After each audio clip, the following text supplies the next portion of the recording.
Fawn is an orphan nobody hell-bent on making a name for himself with the help of his pet whale. He has spent countless years clawing his way to the top, but just when his dream is about to come true, he is killed by his own pet and reborn as a penniless, ugly loser. When Fawn opens his eyes, he finds himself in the middle of the forest, and miraculously he is still in one piece, although his clothes are different for some reason. He checks himself to see if he is still bonded with his whale, Nian, but sadly, it looks like his pet is gone for good. For now, he needs to figure out where he is and think of a way to get home, so he stumbles down to a nearby river to get a drink of water. However, when he sees his reflection in the water, he realizes that his face is way uglier than it used to be. He starts panicking and tries to figure out what could have caused this, but all the commotion draws attention to him, and eventually, a group of armed soldiers track him down. Fawn is confused and wonders why soldiers showed up all of a sudden, but before he could even say a word, they all draw their swords on him and take him into custody. Before all this, Fawn used to be the leader of the fast-growing Lianxiao Pavilion sect, and his only dream in life was to raise his sect to A class in the league rankings, and he was really close to achieving that dream. All he needed to do was win his next match in the sect tournament to prove himself. On the day of the tournament, as Fawn was leaving for the tournament, he was greeted by all his sect members, and they all wished him luck in his upcoming battle. Fawn thanked them for their support, but he needed to hurry so he wouldn't be late for his match. The A-Class promotion tournament is a big deal on this continent, so there are many influential people here who are against the idea of an unknown sect like Fawn's being allowed to participate. However, there are also people who are in favor of his participation, like the master of the Bai family. He knows that Fawn was originally born into a very reputable family that tragically met its end years ago, leaving Fawn as the only survivor. Yet despite this setback, Fawn was able to build a new sect from the ground up, and in just a few short years, his Lianxiao Pavilion has already risen to B class. Such rapid growth is almost unheard of, but the reason Fawn is so strong is because he has a deep and profound understanding of the spiritual pets that exist in this world. Soon the tournament begins, so Fawn steps out into the arena, and with a wave of his hand, he summons his giant whale pet, Nian. His opponent is impressed by Fawn's display because it is clear that he has put a lot of work into cultivating his pet, but he isn't the only one with an impressive pet. Master Han clasps his hands to form a ball of fire, and from that fire, he summons his giant ape pet so he can compete on equal ground with Fawn. He is eager to see what Fawn can do, so as the match begins, both pets charge at each other and clash in the middle of the ring. The ape delivers a devastating uppercut to Nian, but Nian quickly recovers and retaliates with a high-pressure water blast.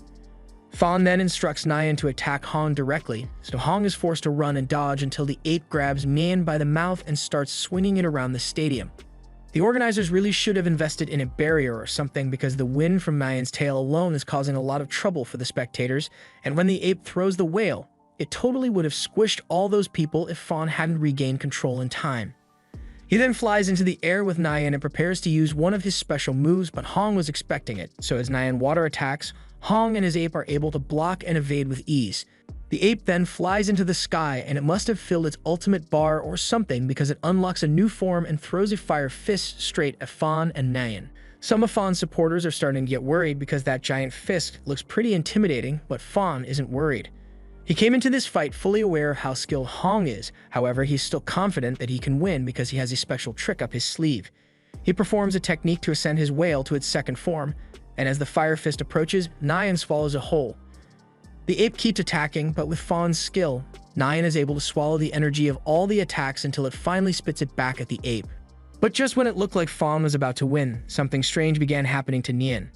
Its body began to decay right before Fawn's eyes, and it suddenly started rampaging through the stadium. Fawn has no idea what's going on, but he can't let Nian hurt innocent people, so he tries to cancel his summon. But for some reason it isn't working, and as soon as Nian realizes that Fawn is trying to unsummon it, it turned towards around and swallowed Fawn whole. Back to the present, Fawn ended up getting locked away in a dungeon, but on his way here, he managed to gather some useful information. It has been a year since the incident at the sect tournament, so the whole world believes that Fawn lost his life to his own pet. And technically speaking, they are right. Fawn indeed died that day, but before the tournament, he received a forbidden scroll from a mysterious masked man. The man informed him that this is a reincarnation scroll, and if Fawn were to suffer a fatal injury while in possession of this scroll, then a year later, the scroll will transport his soul into the body of a healthy person who recently died. That means the previous owner of this body died in that forest, at which point Fawn's soul took over, but Fawn still has no idea who the original owner of this body was or what crime he committed to make him a wanted man. Fawn is also curious about the circumstances that led to his death because his whale had never disobeyed him before, so someone must have sabotaged him.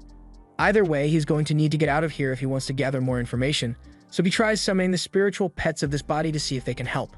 However, all he gets is a poodle and a cactus. This isn't looking good for him, but he wants to remain optimistic, so he asks them to show him their special abilities. However, much to Fawn's disappointment, the only special move the poodle knows is how to piss on the floor. As for the cactus, it can create long vines which it can then use to restrain people, and thankfully this ability seems somewhat useful, but there's no way he can escape like this. A few moments later, Fawn hears a guard approaching, so he tells the pets to return to his body before they get caught. The guard opens the cell door and tells Fawn that Miss Bai wants to see him in her chambers, but as soon as the guard sets foot in the cell, he is revolted by the stench of the poodle piss on the ground. Fawn tries to cover it up and says he was the one who pissed on the floor, but considering the distance, the guard finds that hard to believe. However, it's not the guard's job to worry about where Fawn pisses, so he tells him to just hurry up because Bai is waiting for him.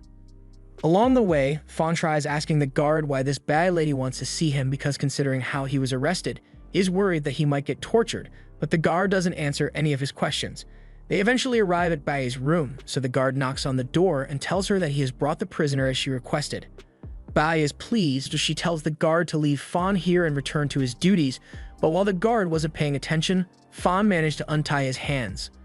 Although his chances of escaping still aren't great, so he pretends that he is still restrained. He then walks into Bai's room and finds her waiting for him while she drinks a cup of tea. She calls him Liu Fengmeng, which is the name of the original owner of this body, and asks him if he knows why she chose to keep him alive. Fawn has no idea what Liu did to make someone like Bai mad, so he tries playing it safe and asks if she's going to give him a second chance to make up for his mistakes. However, the mistake in question is the fact that Liu grabbed Bai's melons in front of all the members of her sect. Fawn had nothing to do with that, but Bai doesn't know he reincarnated into Liu's body, and even if he told her, she probably wouldn't believe him anyway, so he tries apologizing to see if she will forgive him. However, Bai has no intention of forgiving him. She tells him that the only reason he isn't dead already is because she wants to make him suffer the same humiliation she felt, so she plans to make Fawn her slave and mess with him for the rest of his life. Fawn really doesn't like the sound of that, so he starts slowly backing away from Bai while trying to convince her that he would be a terrible slave. He eventually makes it to the door and he thinks he might actually be able to get away, but just as he is about to leave, Bai says she never gave him permission to go outside, so as punishment, she attacks him with her spiritual pet. Fawn manages to block the initial attack, but then Bai sends her snake out to attack him in its true form. Bai is disappointed that Fawn died so quickly because she thinks there's no way he could have survived, but it turns out that Fawn is still in one piece, and he has brought out his pets so he can fight back. Although the sight of such weak-looking pets makes her laugh, she can't believe Fawn really thinks a pet like that can stand up to her snake, so she intends to prove her superiority and orders the snake to attack. Fawn needs to do something too, so he orders the poodle Juan to charge forward. At first it looks like Juan is doomed to become snake food, but then Fawn takes control of Juan's movements and all of a sudden he's breaking ankles left and right. Bai can't believe that a poodle is actually outrunning her snake, but Fawn has even more tricks up his sleeve. The cactus is in position, so Fawn gives the order for it to catapult itself at Bai's snake, while Juan has it distracted. The cactus launches itself right into the side of the snake's head, and now both Juan and the cactus are running around and confusing the snake. Bai is amazed that Fawn is capable of controlling two pets at the same time with such skill, but she still has a plan in mind. She tells her snake to spin around really fast to knock Juan and the cactus away, and once the snake is free from the cactus's vines, it follows it through the air and eats it. Bai celebrates because she thinks she has won, but this was actually all part of Fawn's plan, so he takes control of the cactus, and from inside the snake's mouth, he ties the snake up. And for some reason, the snake is enjoying it. Now that the snake has been restrained, Fawn tells Juan to use his ultimate move, so Juan runs up the snake's body and pisses all over the snake and Bai. Bai can't believe Fawn just did that, and she is so enraged that she activates her snake's second phase just to get her revenge. All of a sudden, Bai's snake engulfs itself in fire to burn the vines, and the cactus is nearly scorched to death as a result. The snake then swats Juan away, and he's down for the count, so Fawn recalls both of them to make sure they don't die. And now that Fawn's pets are out of the way, Bai decides to target Fawn as well, so her snake lunges forward, knocking him into the water. Fawn is on the verge of drowning, and he's starting to worry that he might die here. But then he notices something swim past his face, and it gives him a good idea. Back on the surface, Bai is using some of the pond water to wash the dog piss off her shoes when suddenly Fawn pops out of the water. She is surprised because she thought he would have drowned by now, but it looks like Fawn bonded with a catfish in the pond and made it one of his pets. Bai mocks him for being so desperate because everyone knows a catfish is an unreliable pet. Sure, it can be cultivated into a near-invincible whale, but after one of the whales went rogue and killed its master, its species was given the title of Master Killer. Fawn tries to tell her it wasn't the whale's fault and that someone sabotaged it, but Bai has no reason to believe him. And even if she did, it's not like it would change anything because all the catfishes in the nation have been exterminated under the League's orders. The only reason there's a catfish here is because Bai's brother likes to collect pets from extinct species, and this may very well be the last catfish on the continent. Besides, the only one who knows how to bring out the true potential of the catfish is the master of the Lingxiao Pavilion, but he's long dead, so catfishes are practically useless now. Fawn refuses to listen to Bai's catfish slander any longer, so he tells her to shut up, and Bai takes offense to this, so she decides to finish him off on the spot. She sends her snake after Fawn, but Fawn is able to catch its fangs and hold it in place long enough for his new catfish to get into position. Nyan swims through the air until it is behind the snake, and on Fawn's command, it bites down on the snake's tail and begins sucking. Bai can't believe what she's seeing because the only one capable of such a technique is the deceased master of the Lingxiao Pavilion, yet Fawn's catfish manages to suck her snake until it has been completely devoured. Now, Bai is completely defenseless, and she has no means to stop Fawn from escaping anymore, so he gets out of the pond and makes a run for it. Before long, the guards from Bai's family are alerted of Fawn's escape, so some wolves are sent out after him. And if you've ever been chased by wolves, you'd know it's not very fun. Fawn has managed to evade capture so far, but he won't last much longer, so as he approaches the edge of the mountain, he comes up with a daring idea. He's going to jump. He knows there's no way the guards will be crazy enough to jump after him, but he still needs to think of a way to survive the fall, so he summons Cactus and uses its vines to grab onto the peak of one of the rock formations. He then uses his momentum to swing himself all the way up onto the next mountain, and with the distance between them, the guards stand no chance of catching Fawn now. The guards spend the entire night looking for Fawn, but they can't find him, so the next morning they return to Bai's compound to tell her the bad news. They couldn't find so much as a footprint anywhere on the mountain, so they believe Fawn might have fallen to his death at some point. However, Bai doesn't seem so convinced. Fawn completely disgraced her, so there's no way she can just accept that he died in the mountains. She yells at her guards for being unreliable and demands that they go out and keep looking for Fawn because she wants him dead or alive. Just then, Bai's brother arrives because he heard news of the incident that happened here, so he asks Bai to tell him the name of the man who caused all this trouble. Meanwhile, Fawn wakes up to a bird standing on his face and he is perfectly fine, but he was really hoping that everything that happened last night would turn out to be a dream. Back at Bai's house, she has just finished telling her brother everything that Fawn did to her, including the fact that he used a catfish to devour her snake. She pleads with her brother to avenge her, but Bai's brother couldn't care less about her petty grudge against Fawn. He is much more upset at the fact that Fawn stole the limited edition catfish that he got for his rare species collection. Bai gets mad that her brother isn't taking her seriously, and she's upset that he didn't offer her the catfish when it's so strong. However, Bai's brother tells her the catfish species isn't particularly strong. In fact, there's nothing special about it aside from the innate ability to devour things, but it only works on targets that are idle for a certain amount of time. Even when they've evolved into a whale, it isn't especially powerful, so by all metrics, catfishes are completely useless in combat, but there's one exception to that rule. A catfish under the control of Master Fawn Lingxiao can be incredibly formidable, but that man is dead, and no one knows the secrets of his technique. Speaking of Fawn, he is currently cultivating the catfish on the mountaintop while thinking about all the events that led him here. He failed to achieve his goals in his past life, and the entire legacy he worked so hard to build has been ruined by that incident. However, he refuses to give up, and no matter how long it takes, he swears he will rise to the top of the League and prove himself to the world. And the first step in Fawn's plan is to reunite with his sect members, so he heads to one of the League's branches and asks to rent out the fastest pet they have. Normally, you would have to pay a large sum to rent out fast pets like a shadow panther or a blue hedgehog, but Fawn says his pavilion has a contract with the League, so he's allowed to rent out pets for free. The attendant is more than happy to help, but he is going to need to confirm which pavilion Fawn belongs to, so he asks him to perform his pavilion's signature dance. Fawn was really hoping he wouldn't have to do this because the dance is really embarrassing, but he swallows his pride and performs it anyway. The attendant thinks it's hilarious, but Fawn tells him to just hurry up and look for his pavilion's listing already. However, when the attendant finally finds it, he tells Fawn that the Lianxiao Pavilion has been removed from the members' list.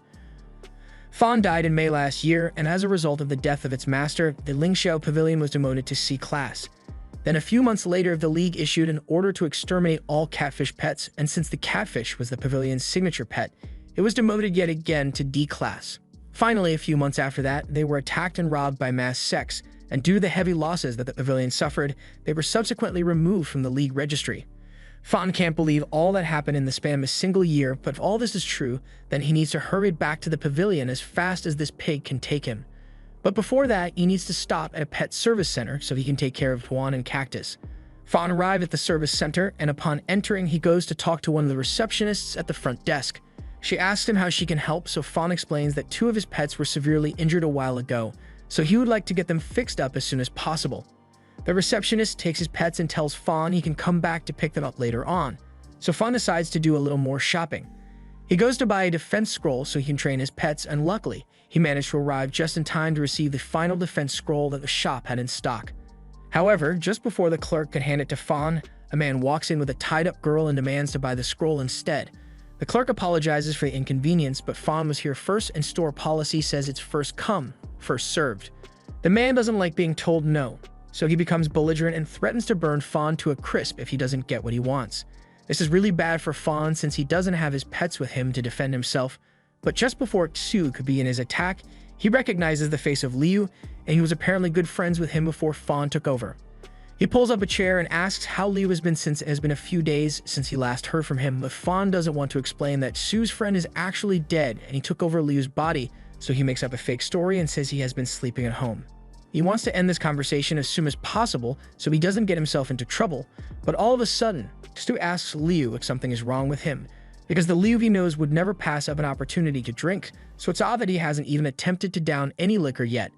Fawn tries to make up an excuse and claims that he just drank too much last night, so he doesn't feel like drinking anymore, but Sue refuses to take no for an answer. He says hanging out is no fun unless they both get drunk together, and in fact, he makes a bet with Fawn and says that if he can beat him in a drinking competition, then Sue will give Fawn whatever he wants. Fawn doesn't have much of a choice here, so he decides to go along with it and hesitantly takes a bowl of alcohol to drink. The reason he is so hesitant to drink any alcohol is because in his past life, whenever he drank even a single glass of alcohol, he would turn into a bumbling idiot and would constantly humiliate himself. However, this time, even after downing dozens of drinks, Fawn is perfectly fine, but Sue, on the other hand, is totally wasted. Fawn is surprised that Liu's body has this much resistance to alcohol, but that aside, he clearly won the bet, so he tells Sue that he will be leaving now, and he is taking the scroll with him. Sue has no complaints since he is too drunk to care. But as Fawn is walking away, he notices the girl who Xu was treating as a slave, and he feels bad for her, so he decides to set her free. He takes the bag off her head, and as he is untying her, he warns the girl to stay away from people like Xu, because they are bad news. Fawn later leaves the service center because he has business to attend to, and now that he has taught his whale a defensive bubble skill, and he has healed the other 2, he is prepared to pay some old friends of his a visit, but as he is leaving, the girl he saved from Xu seems to be watching him. Meanwhile, over in the Lianxiao Pavilion, Huling rushes into Duan Yi's room to warn him that some people have come to attack them. Duan takes the threat very seriously, so he runs outside and finds a gang of miscreants just standing there menacingly. The leader of the gang says that it would be a shame to waste such prime real estate like this on the likes of the pavilion, so from this day forth, he claims this land will belong to his Hard Rock gang. And if the pavilion members want to live, they had better pack up and leave before he loses his patience. The gang leader seems really confident that he won't challenge because the Lingxiao Pavilion is in severe decline, but Duan Yi tells them that just because their status has dwindled doesn't mean they are weak. He summons his shade cat Jaime, and 2 of the gang members try to attack him with their lizard and porcupine. So they make the lizard launch the porcupine at the cat. However, Jaime is simply too fast, so she jumps out of the way, and as soon as she gets the opportunity, she dices the porcupine into pieces. The lizard then tries to attack her, but it's too slow, so she's able to sneak up behind it and slice its tail off. The gang leader is starting to get mad, so he decides to use his own beetle pet to attack since it is fast, but apparently it wasn't fast enough because Jaime rips right through its body in an instant. Duan begins insulting the gang for thinking they were strong enough to defeat his shade cat, but while Duan is monologuing, the leader secretly instructs the beetle to fire its horn, but not at Duan. Instead, he aims straight for Guling to make Duan and Jaime lose their focus. Jaime immediately rushes back to save Guling and destroys the horn, but in the process she lets her guard down, so the lizard is able to sneak up from behind and chomp down on Jaime's body. Meanwhile, Fawn has just arrived at the pavilion and he is glad to finally be home. But he is a bit shocked by how decrepit this place has become in the year he was gone. None of the maintenance work has been done and the front gates are wide open, but that's the least of the problems here. He hears a commotion in the courtyard, so he goes to check it out, and to his horror, he finds a lizard chewing down on Jaime's body. The lizard then throws Jaime away once it is done with her, and Duan jumps into the air to catch her body, but he ends up crashing into a pot as a result. Duan begs Jaime to hold on so he can get her treated, but it's already too late. She has lost so much blood that there's no chance of recovering, and a few moments later, Jaime dies in Duan's arms. Now all the pets of the pavilion members have been killed, leaving them completely defenseless, so the gang leader orders everyone to get out of here immediately, or he might consider doing something terrible to them. As he says this, he starts reaching for Gu Ling, but before he could hurt her, his lizard gets splashed with a strange yellow liquid. The gang leader looks up to see where the liquid came from, and he finds Juan standing on one of the rooftops, but he has no idea how a little pup managed to get here. Just then, Fawn announces himself and asks the gang leader what he thinks he is doing here, but the gang leader tells Fawn to mind his own business because he thinks Fawn is some random nobody who wants to play hero. But when Gu Ling looks at the stranger, something about him reminds her of her former master.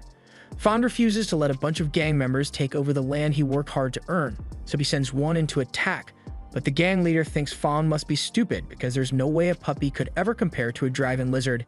He sends his lizard out to cut Juan down, but to his surprise, Juan is actually able to parry the attack.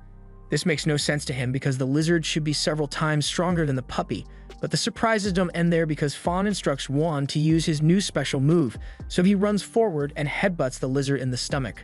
The gang leader can't believe a puppy actually managed to defeat his dragon lizard, but it was all thanks to Fawn's careful planning.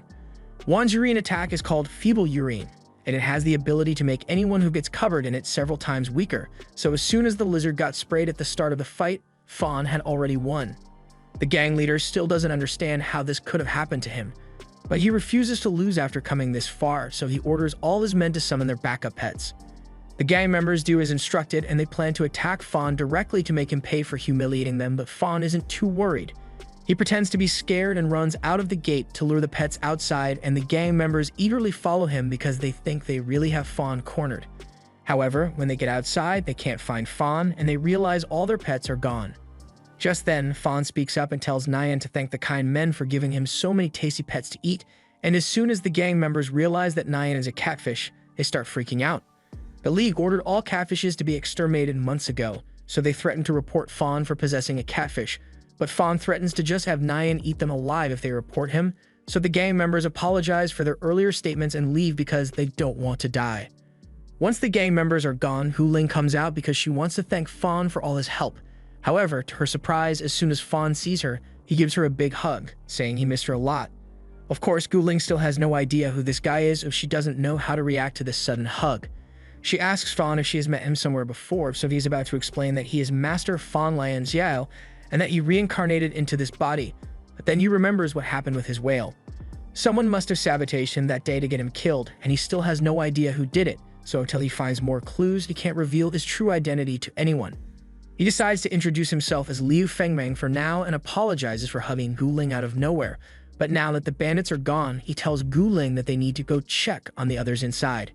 Gu Ling is certain that she has never met Liu before, but every time she looks at him, he exudes the same aura as her master, and she can't figure out why. As Fawn walks back in, Gu Ling introduces him to everyone as the man who saved them from the gang members, but while they are all grateful after everything that has happened, none of them are in much of a talking mood. Especially Duan after Jaime's death. Jaime was the first pet he ever received from Fawn, so they've been practically inseparable for years, but now that she's gone, Duan sees no reason to continue being a pet cultivator, so he says he is leaving. Fawn remembers how Duan was the first person to join his pavilion back when Fawn first established it, and even though Fawn was a new master at the time and had no achievements under his belt, Duan still believed the pavilion could become one of the best on the continent, but all that has changed now. All the other pavilion members also lost their pets in the battle, so there's no point in remaining here any longer. Fawn tries to stop him and says he can help them rebuild, but Duan laughs in his face and asks what a stranger like him could possibly do to help them. Gu Ling begs Duan not to go because they still need to carry on their master's will, but Duan reminds her that Fawn Lian Xiao is dead, and he was the only thing holding the pavilion together. so without him, they are nothing. One by one, the other pavilion members also begin walking out because there's nothing left for them here, and they've lost all will to keep fighting. Fawn pleads with them to wait because if they just give him some time, he is sure he can resolve all their problems and restore the pavilion to its former glory. But none of them have any faith in him, so as much Fawn doesn't want to accept it, this truly is the end of the Lingjiao Pavilion. By the next morning, there are only 3 members left in the pavilion, and Gu Ling is saddened by the way things turned out. After their master's death, Duan was next in line to become the master of the pavilion because he had the greatest skills among all of them. But now that he has quit, they need to appoint a new master, and Tsai knows the perfect person for the job. At first, Fawn thinks she is referring to him, but Tsai was actually talking about appointing Gu as the new master of the pavilion, who doesn't think she's qualified to hold such a position. But since everyone insists on it, she agrees to become the master for now. Gu's picture is then put up under the master plaque, and as the new master, the others ask her what the next step for their pavilion will be. Before Gu could even say anything, Fawn speaks up and says they need to go catch some more spirit pets, but then he remembers that he isn't the master here anymore, so he apologizes for speaking out of turn. Gu agrees with Fawn's plan since all of the pavilion's pets were killed during the attack yesterday, so she pulls out a map so she can find a good place to start searching for pets. However, all the good habitats on the map have already been picked clean, so there's no way they can find any good pets nearby. Just then, Fawn speaks up and says he has a good place in mind, so later that day, everyone follows him to the secret habitat he was talking about. But when they get there, it's more crowded than Walmart on Black Friday. There's no way they'd be able to find any good pets here, but Fawn tells them this isn't the place he was talking about. He leads them further into the forest, and after making sure they weren't followed, Fawn jumps off the edge of the cliff. The others are worried that he might have hurt himself, but Fawn is perfectly fine and tells them to come down as well. He uses cactus to carefully lower everyone into the ravine, and there he shows them the entrance to his secret habitat. It is an underground cave, and since no one else should know about it yet, Fawn is confident that the Lord should still be here. Chexa gets confused when Fawn mentions a Lord, so he explains that Lord is the title given to some pets depending on their innate strength. For example, if a cat and a tiger were both level 3, then the tiger would still be stronger than the cat. Most of the pets around here are soldier class, so they are rather timid, but Lord class pets are very aggressive, so he warns everyone to be careful if they encounter one. Just then, Yui spots a flaming pet in the distance, so she asks Fawn what class it is. After taking one look, Fawn can tell that it is a 3-tailed firefox, but for a firefox to have 3 tails, it would need to be in the second phase of soul bonding, which means this fox has a master and its master must be nearby. Fawn immediately warns everyone to be careful because there's someone else in this cave, but before any of them can respond, Fawn gets attacked from behind. He managed to avoid getting hit, but the attacker tells him and the others that this is his turf, and if they don't leave right now, he will show them no mercy. He is trying to scare them away so he can capture the Lord for himself, but Fawn simply laughs in his face and says he could never beat them in a fight with his weak little fox. The others join in and say they could wipe the floor with the guy's pet without even breaking a sweat, but remember, none of them have any pets right now, so they are totally bluffing. Getting into a fight right now would be terrible, so Fawn came up with a plan and told everyone to pretend to be strong and bloodthirsty so they can scare him off. And the plan is working perfectly, mostly because the guy was weirded out by Xi's tonguing, but either way it was enough to get Su to rethink his actions, so he decides to leave Fawn's group alone. Just then, Fawn feels an ominous pressure in the cave, and so he tells the others that the Lord has appeared. But before they could even think of a plan of action, Su and his firetails start running straight for the Lord. Fawn and the others chase after him, and when they finally reach the Lord, Fawn warns them to be careful, because it looks like it is in the mature stage, meaning it already has a unique skill. Su tells the others to stay out of his way while he subdues the panda, and Fawn doesn't intend to interfere since Su technically got here first. Su tells Firetails to attack, so it lunges at the panda, but before it could attack, the panda's horn begins to glow, and it shoots a laser that hits Su in the chest. All the color begins to drain from Su's body, and he has no idea what's going on, but a few moments later, the panda then fires a laser at Fawn. Fawn tries his best to dodge, but despite his best efforts, the laser still touches his hair, so he warns everyone else to go and hide before they get hit too. Fawn's body then begins to develop purple patches, and he is worried that he might have been poisoned, so he quickly summons Juan and asks him to use his detoxifying urine skill. Juan is confused because he doesn't see anything wrong with Fawn, but he does as instructed anyway and splashes Fawn in the face. However, the detoxifying urine seems to have no effect, so Fawn just took a face full of piss for nothing. The panda then fires another laser aimed at the Firetails, and it looks like it left a severe wound, but when Su goes to check on his pet, he realizes there isn't actually any damage. It's more like someone painted over his pet's body, and it's the same with Fawn because despite looking poisoned, he feels perfectly fine. He soon realizes that the panda's ability is to absorb colors and create illusions to distract its enemies, and while that doesn't sound too dangerous at first, it's really hard to keep track of your opponent when they are able to camouflage themselves perfectly. On the bright side, since the color changing doesn't do any damage, they just need to worry about avoiding the panda's melee attacks. Sue tells Fairytails to keep dodging the panda's attacks, but then the panda makes his bamboo invisible, so Firetails isn't able to see it in time to dodge. Sue is worried about Firetails' safety, so he asks Fawn for some help and promises to share the panda with him equally. Whatever that's supposed to mean. Fawn doesn't trust Sue, but he decides to help him anyway, so he asks Fawn to splash the panda with his feeble pea. The pea should have weakened the panda, so Fawn summons Cactus and asks it to bind the panda. However, they soon realize it was an illusion, and the real panda comes out of nowhere to kick the cactus away. It then creates a blinding flash of light with its horn, and by the time Fawn and Sue can see again, the panda has disappeared. They both stay alert since the panda might be hiding with his color control again, and as soon as Firetails spots something moving, it jumps into attack. However, it turned out to be a trap, and a second later, the panda drops from the ceiling to smash Firetails into the ground. It then uses its ultimate technique and shifts the color in the room to overload Fawn and Sue's brains. And while they are confused, it proceeds to beat them up, but Tuan still doesn't understand what's going on. Anyone caught in the panda's range should be disoriented by the shifting colors, but Tuan is color blind, so to him it looks like Fawn and Sue are just messing around. It eventually gets tired of watching its master lose to a panda, so while the panda isn't watching, Juan sneaks up from behind and smacks it in the head. And once the panda is on the ground, he pees on it to assert dominance. Fawn is shocked that Juan was able to beat the panda so easily, but he is glad that they finally caught the Lord. However, a moment later, Sue grabs the panda and starts running away. Fawn and the others chase after it, but Sue pulls out a dandelion pet and uses it to fly away, so there's no way they'll be able to catch him now.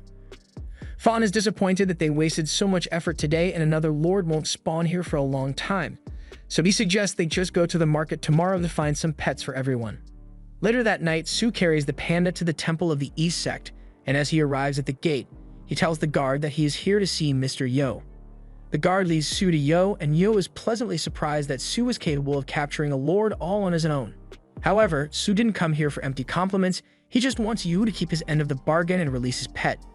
While Sue isn't paying attention, something seems to slip into his shadow, but he is too focused on Yo to notice. Yo tells his men to bring out the Ice Tails, and Sue is glad to see his pet again, but as soon as he tries to free Ice Tails, Yo's men try to capture Fire Tails. Sue demands to know what's going on here because this wasn't part of the deal, but Yo never intended to let Sue reclaim his Ice Tails. He orders his men to capture Sue, but Sue isn't a weakling, so he's able to fight them off with the help of Fire Tails. However, Yo then summons his pet, and from Sue's shadow, a giant figure emerges before slamming Sue's face into the ground. The next day, Fawn and the others head into town to buy a pet, but while Fawn is busy doing something else, the others spot a wanted poster for Liu Fengmeng in the middle of town. Gu tries to remain positive and says it might not be the same Liu who's helping them, so it would be best to keep it a secret for now and watch what he does to see if he really is a dangerous criminal. Just then, Fawn returns to the group and sees them huddled around the notice board, so he asks if something is wrong, and they all get startled. Everyone tells him they are fine though, and Fawn sees no reason to question it, so he tells everyone to hurry up so they can go buy some pets. But first they need money, so they head to the bank and Gu performs the pavilion's dance to access their account. But to her dismay, the teller tells her that someone withdrew all their money a few days ago. Gu breaks down in tears because she can't believe they got robbed of all their money, but then Fawn remembers that he was the one who withdrew that money when he was first reincarnated.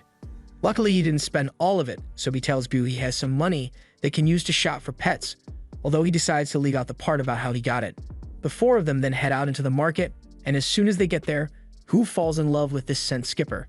She thinks it's really cute, but it costs 20 tal, and they can't afford that right now. Yui immediately enters haggling mode and starts badgering the shopkeeper to reduce the price by calling the scent skippers ugly, dull, and useless. Eventually, she does manage to get a good deal for it, but at the cost of the scent skipper's self-confidence. After seeing Yui work her magic, Axe asks her for some help because she wants to get one of these pets, and with how goofy they look, Yui has all the ammunition she needs to bargain. Now both Axe and Gu have pets, but Yui hasn't chosen anything for herself yet, so they continue walking around the market. Suddenly, a man calls out to Yui and offers to sell her a new pet he just acquired, but the group immediately recognizes it as the panda that Sue stole from them yesterday. That panda is rightfully theirs, so Fu demands that the shopkeeper return it immediately. But while the shopkeeper knows it's a stolen pet, he isn't worried because he recognizes the uniform of the Lianjiao Pavilion, and he knows they are too weak to be a threat to him. He is part of the East Sect under Yo, and this isn't the first time the East Sect has robbed the pavilion, so Gu is starting to get angry. But the shopkeeper tells her she can't attack him because it's against the League's rules to use pets in public. That may be true, but the rules don't say anything about using a pet that doesn't have a master yet, so Xai approaches the panda and gives it an idea. After a few moments, she gets the shopkeeper's attention and tells him that the panda managed to escape while he was arguing with Gu, and the keeper starts panicking because Yo would kill him if he found out he lost the panda lord. He opens the cage to try to go after it, but when he tries crawling into the hole, he realizes it was all an illusion and the panda is still inside the cage. And as you can imagine, it is not happy.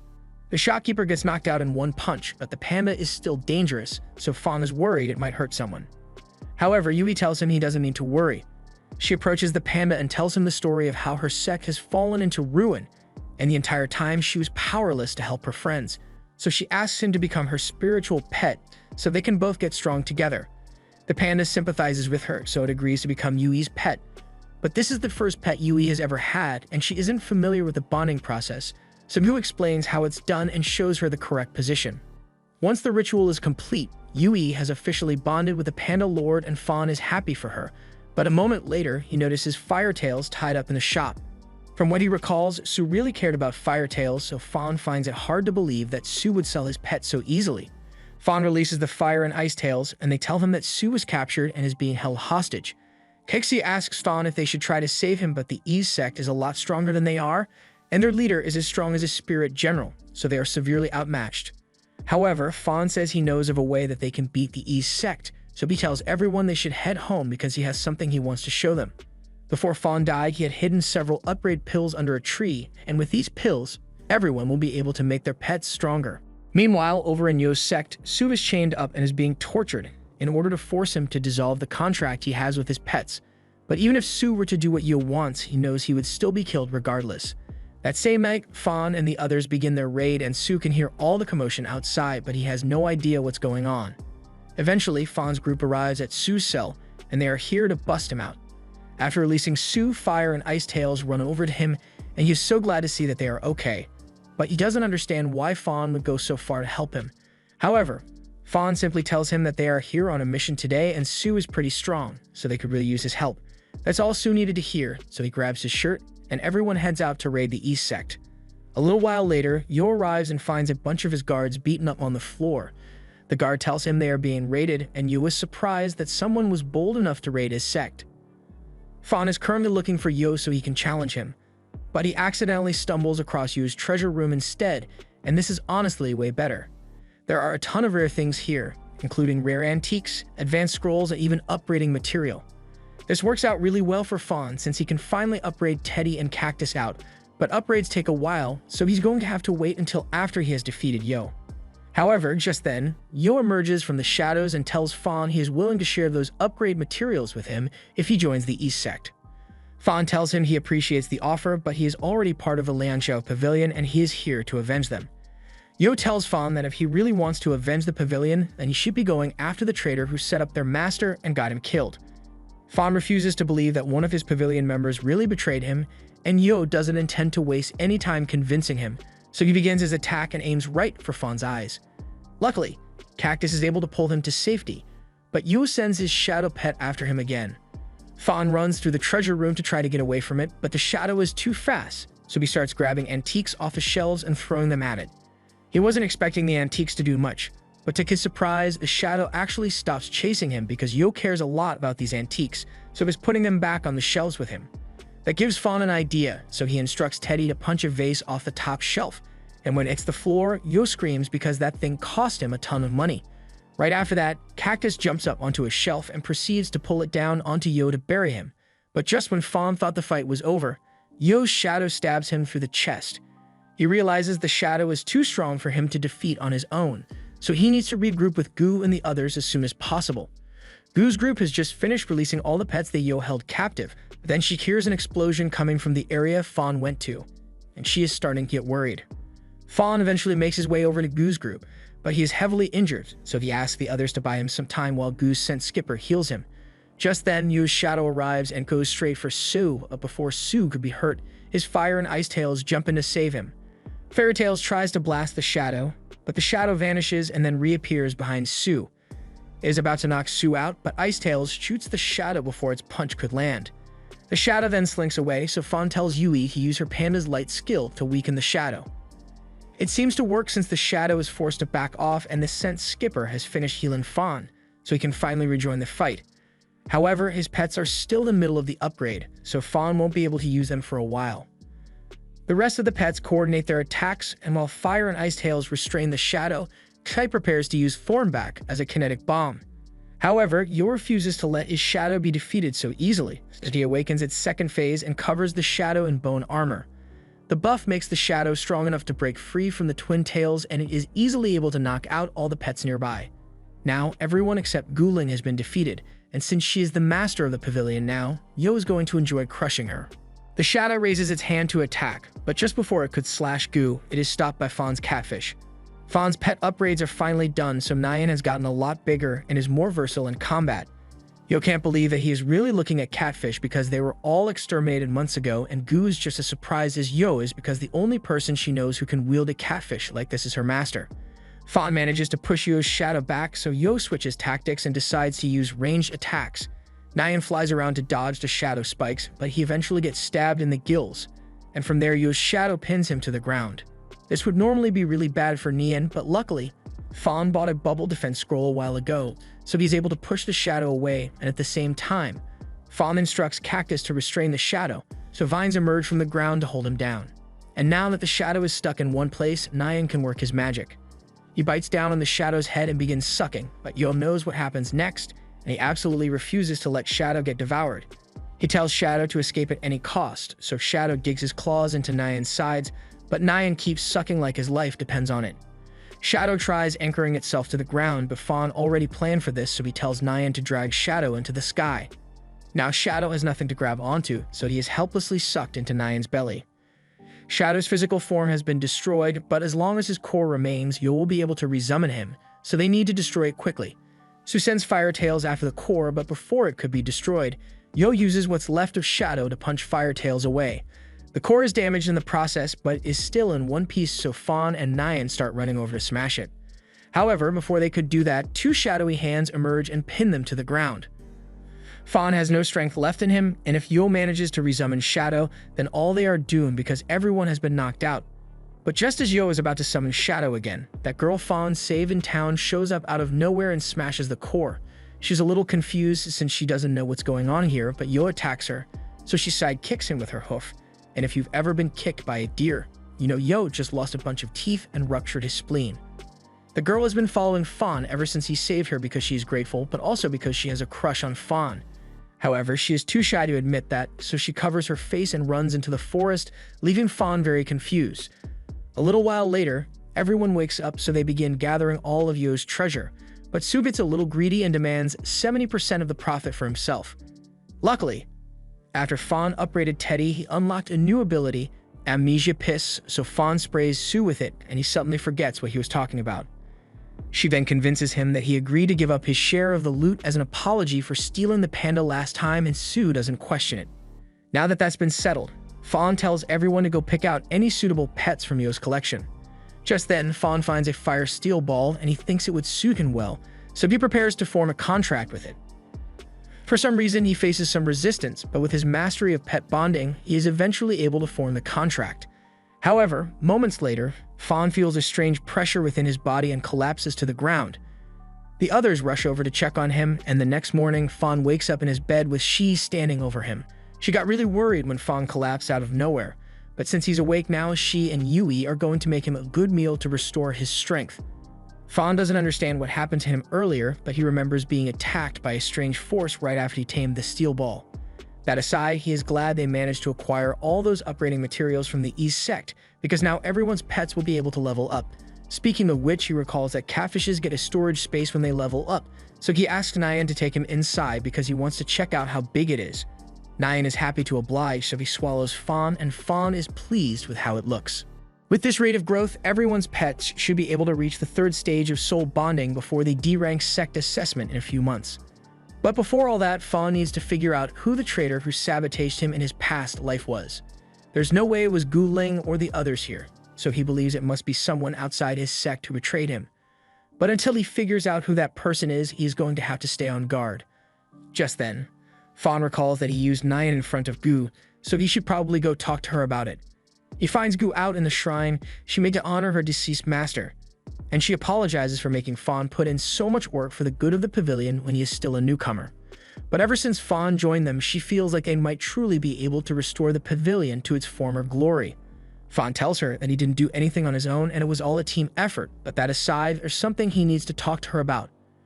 Fawn explains the whole story about the catfish and how he acquired it, but he leaves out the part about him being her reincarnated master.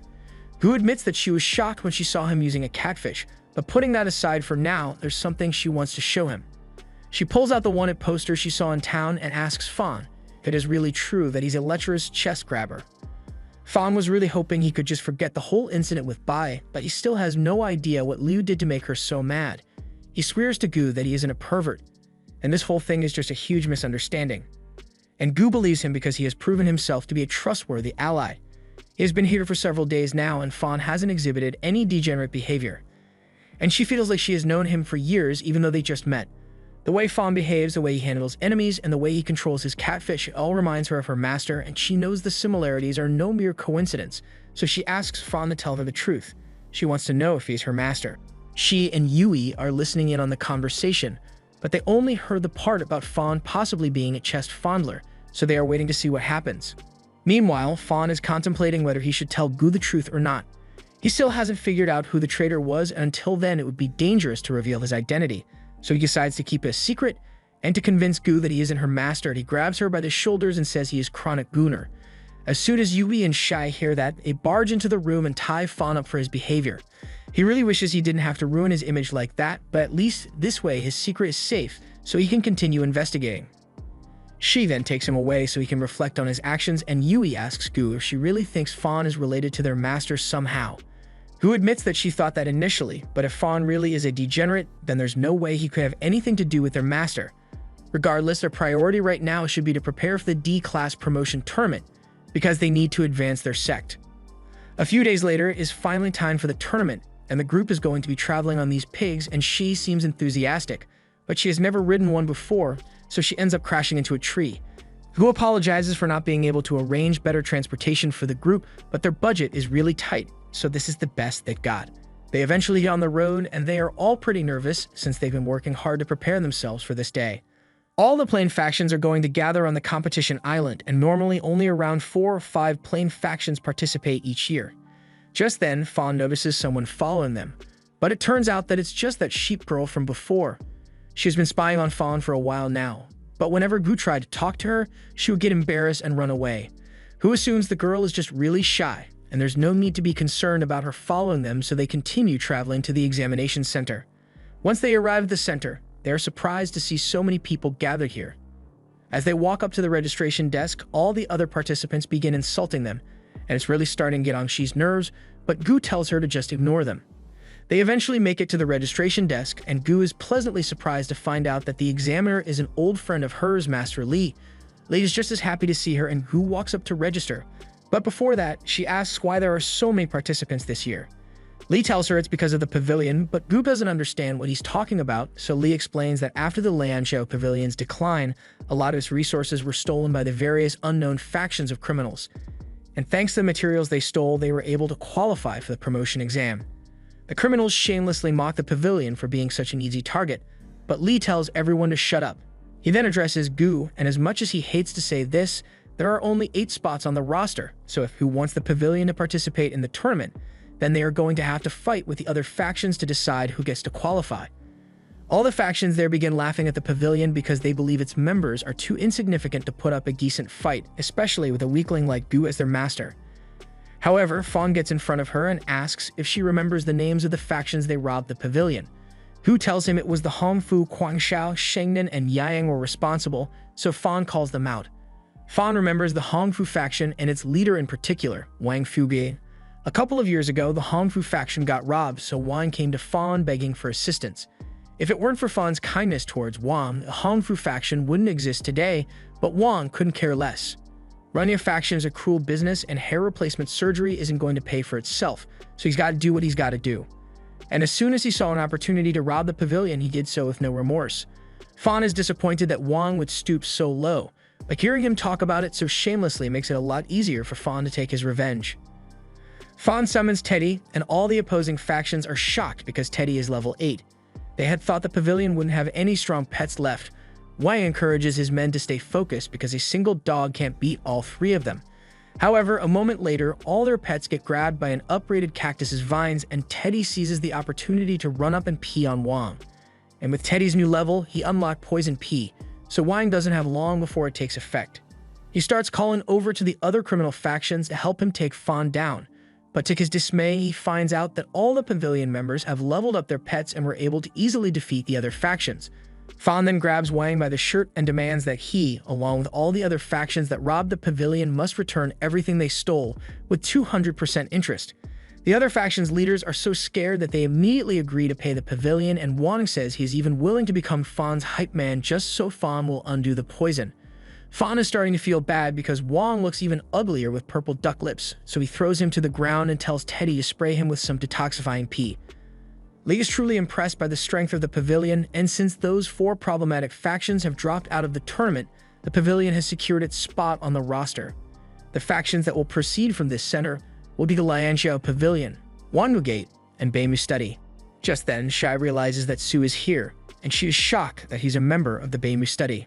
Even Fan thought Su was a factionless trainer, but Su proudly states that it's perfectly natural for someone as strong as him to join a faction. But he is a bit surprised by how much Fan and the others have improved since the last time he saw them. He acknowledges that they are strong, so he asks if they would be willing to form an alliance with his faction. As soon as he says this, the leader of the Wangu faction recognizes an opportunity to make strong allies, so he offers an alliance as well. However, Su rejects him because he thinks the Wangu faction is too weak. This gets the Wangu leader mad, and Fan chooses to stay out of it because he would rather not make enemies before the tournament even begins. Just then, the master of the Beimu study tells Su to shut up, and Su immediately stops trash-talking because he doesn't want to upset her. Fan is intrigued by the fact that the master of the Beimu faction is an old lady, but she seems pretty powerful, so he can't afford to underestimate her. The participants are all informed that they need to head to the tournament island soon, so they should get on their respective catfins, and a second later, a catfins lands in front of the pavilion members. Yuri is freaking out because she has never had to ride a pet as big as this before, but the others don't seem to have much trouble with it.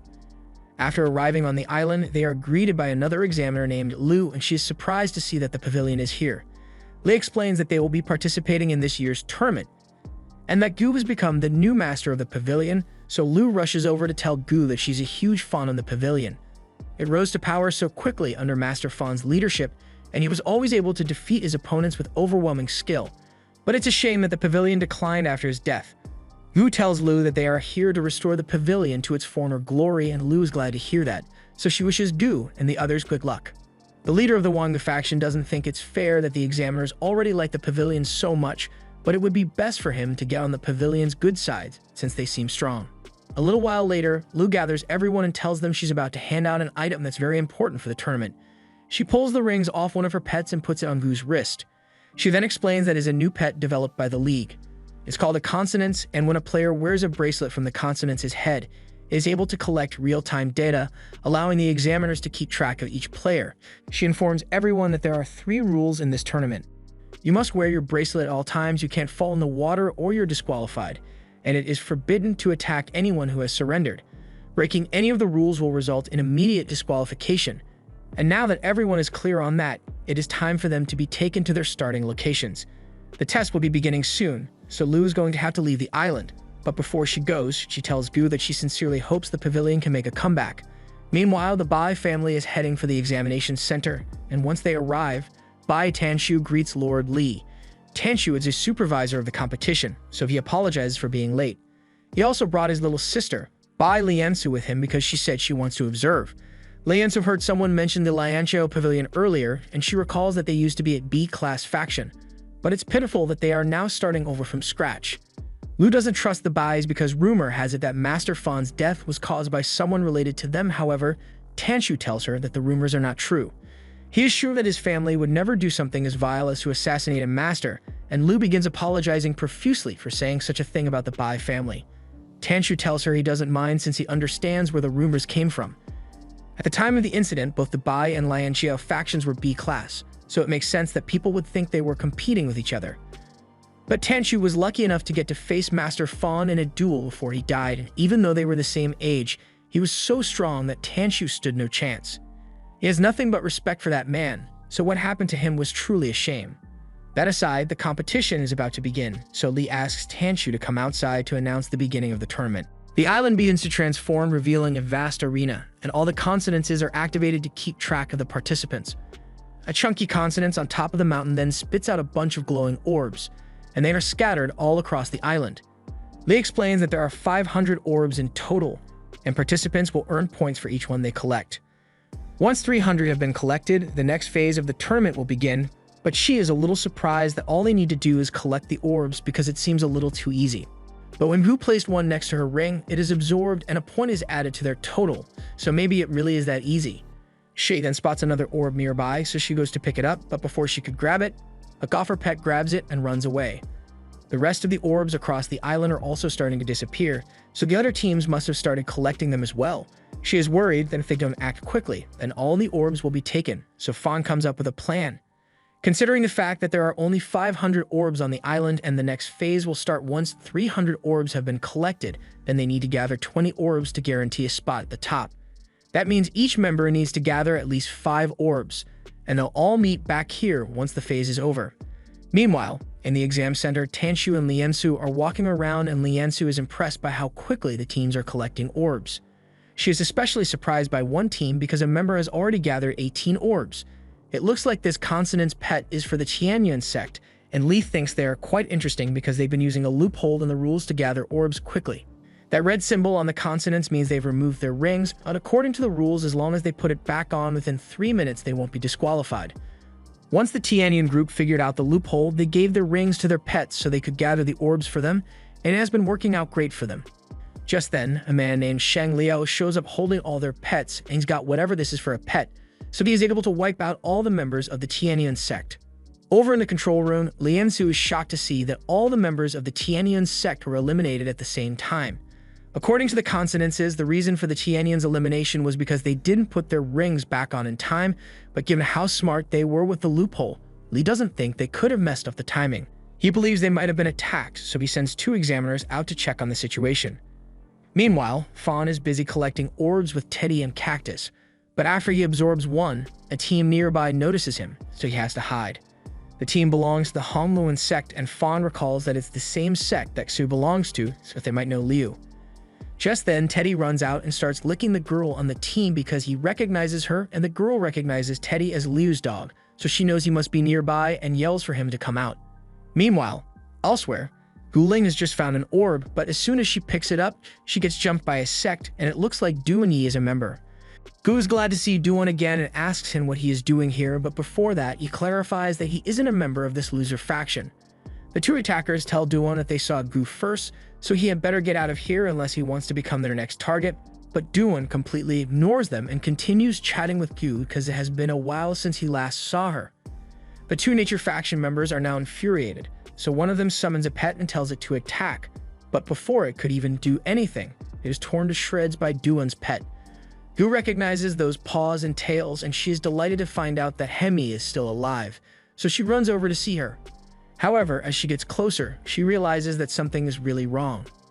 For some reason, Hemi looks like a decaying corpse, but she doesn't have any time to ask Duan about it because the nature faction members launch another attack. Gu yells to warn Duan, but he's already aware and takes control of Hemi to obliterate nature's pets in brutal fashion. He then instructs Hemi to attack the faction members, and the 2 of them are terrified, so they immediately surrender. And according to the rules, Duan isn't allowed to hurt them once they surrender, but the rules don't say anything about scaring them, so Duan has Hemi launch a harmless blast near their faces. Once the message has been sent, Hemi walks away and starts eating the remains of the pets she killed. Gu asks Duan what happened to Hemi, but Duan tells her it's pretty obvious. Jaime was revived thanks to the power of the Rakshas faction that Duan joined. He also tells Gu that there's no need for her to continue to struggle as part of the pavilion because he can get her a spot as a member of the Rakshas faction alongside him. But instead, Gu asks Duan to come back to the pavilion because thanks to their new member, they have a good chance of returning to their former glory. Duan scoffs at the idea, but Gu tells him she is serious. In fact, after a single month of training with Liu, everyone at the pavilion was able to level up their pets to the soul-building stage. But Duan doesn't think it's all that impressive.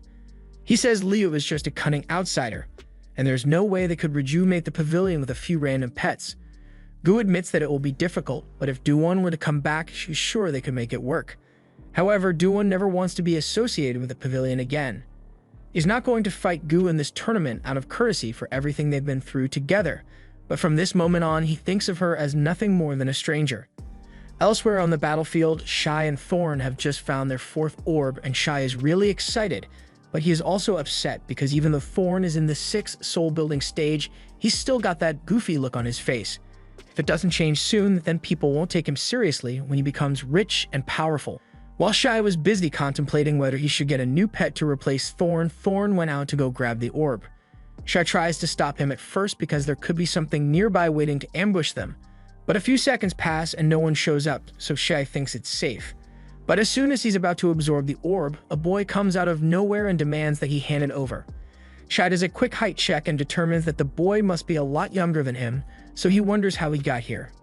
He asks him if he's an examiner's little brother or something, but Nishin informs him that he is the master of the super cool Invincible Temple faction. Shai finds it hard to take him seriously when his faction has such a childish name, so he figures he must just be a weak kid who's calling himself the faction leader. He absorbs the orb right in front of Nishin and tells him there's nothing he can do about it. But a second later, Nishin's body starts glowing and Shai realizes he might have messed up. The energy from Nishin's summoned pet can be seen all across the island, and before long, an Emperor-class dragon descends from the sky. It is so spectacular that it even garners the governor's attention, so he pulls Nishin's file and finds out that he's a part of the 8th region. He asks the 8th region representatives if they know who he is, and after thinking about it, they realize it must be Nishin Lone. They signed the participation form for him, but they thought he was just joking because the name he chose for his faction sounded ridiculous. And besides, it's really hard for a child to cultivate, so his spiritual pet pool shouldn't be large enough to contain an emperor pet. However, Tanshu tells them there's a way to make it happen. It is a procedure called spiritual pet accompany, and if a trainer is talented enough, then when he is little, a pet embryo is implanted into his spiritual pool directly. This creates an unbreakable bond between the pet and trainer, so the pet's strength isn't limited to the size of the trainer's spiritual pool. Liansu had no idea something like that was even possible, so she asks why she didn't get a pet accompany when she was little, but Tanshu reiterates that the trainer needs to be very talented for the procedure to succeed, and Liansu is mid at best. Besides, conditions for a successful pet accompany are very strict and strenuous, so it is very rare for it to actually succeed. But what puzzles Tanshu the most about this is the fact that Nishin was able to achieve a pet accompany without being part of a prominent faction. He is certain that Nishin must be a very interesting boy, and right now, Shai has to face him in battle. Shai immediately recognizes Nishin's pet as a spiritual pet accompany, and seeing it brings back traumatic memories from his childhood. His family tried to perform the procedure on him when he was little, but Shai didn't have the talent to complete it successfully, so he had to suffer through countless excruciating failures. He was called a waste over and over by people who saw him as nothing more than a host, and even Shai's father turned his back on him because of it. Now Shai is faced with the embodiment of everything he failed to become, and it is incredibly frustrating, but he vows to prove that he can still become great without a pet accompany, and he will do it by defeating Nishin. Nishin accepts the challenge and sends his dragon after Shai, so Shai grabs Thorn and tries to jump out of the way. Meanwhile, in the control room, Liansu asks her brother if there's even a point to this competition, since it's obvious that an emperor pet would outclass every other pet on the island. But Tanshu tells her it's not that simple. There is one major fault with the pet accompany, and that's the fact that pet's growth is closely tied to its master's cultivation. And generally, children are high-level cultivators, so Nishin most likely hasn't mastered proper control over his dragon yet. Back to the fight. It looks like Tanshu was right because Nishin's attack completely missed Shai, and the dragon ended up crashing into the ground. Nishin gets annoyed and starts yelling at Scale for messing up such a straightforward attack, but Scale starts yelling back at him because Nishan's instructions were more confusing than rocket science. The two then start going back and forth over whose fault this is, completely forgetting that they are supposed to be fighting Shai. Shai decides to seize the opportunity to launch a surprise attack, so he has Thorn enchant a rock, and after throwing it in the air, he launches several rock shards at Nishan. Nishan and Scale instantly stop arguing, and Scale fires a blast to destroy the spikes before they hit Nishan. But in the process, he also accidentally hits the island, and the lion turtle is not happy about that. Shai uses the momentary distraction to sneak up behind Nishan, and he's about to land a punch on him, but Nishan has a trick up his sleeve. He asks Scale to give him 5 points of strength, and his eyes suddenly begin glowing. Nishan's strength suddenly rises dramatically, so he is able to blow Shai away. But Shai doesn't understand how a trainer could possibly have so much strength. Nishan is proud of himself because this is one of the special abilities of an Emperor pet that he recently unlocked, and it boosts him so much that he is now stronger than Thorn, so nothing he does will hurt Nishan anymore. Shai tries to punch Nishan while he's gloating about his strength, but Nishan easily grabs his hand and punches Shai away. However, Shai refuses to give up, so he and Thorn begin attacking at the same time to try to overwhelm Nishan. But no matter how many times he tries, Nishan is simply too strong for him to defeat. Eventually, Nishan starts wondering why Shai refuses to give up because it's clear he can't win, but Shai was just buying time because he realized the technique Nishan is using must have a time limit, and as soon as Nishan runs out of energy, Shai launches an attack with Thorn. Unfortunately, there's no limit on how many times Nishan can reactivate the techniques, so as soon as he spots Thorn heading his way, he asks Scale to give him 10 more points of strength, and this raises his power so much that he is able to knock Thorn out in one punch. However, he's not done yet. He doesn't want to give Thorn a chance to recover, so he hits him with a hammer fist and then goes to land a killing blow on Shai. But a man suddenly yells for Nishan to stop, so Nishan pulls his punch back an inch away from Shai's face, and from the force behind it, Shai definitely would have died if it connected.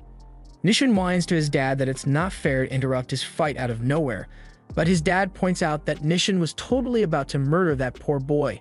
Plus, summoning Scale came with a whole intro animation, so Nishan has most likely drawn the attention of everyone on the island by now.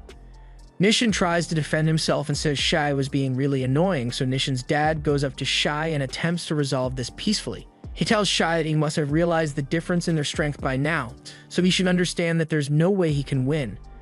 He promises to let Shai live if he surrenders right now, but Shai knows the man doesn't really want to kill anyone, so he says he would rather die than surrender. Nishan begins laughing at his dad because Shai just called his bluff and his dad doesn't know what to do at this point, so he decides to just leave Shai alone so he and Nishan can go gather more orbs. He asks Nishan how many orbs he has managed to gather so far, and Nishan proudly shows him that he has gotten one. Nishan's dad begins raising his hand, and when Shai sees this, years of trauma from his dad beating him come flooding back, so he thinks Nishan's dad is about to hit him for only having one orb. However, Nishan's dad is actually a good father, so instead he congratulates Nishan for managing to get an orb, and Nishan seems really happy.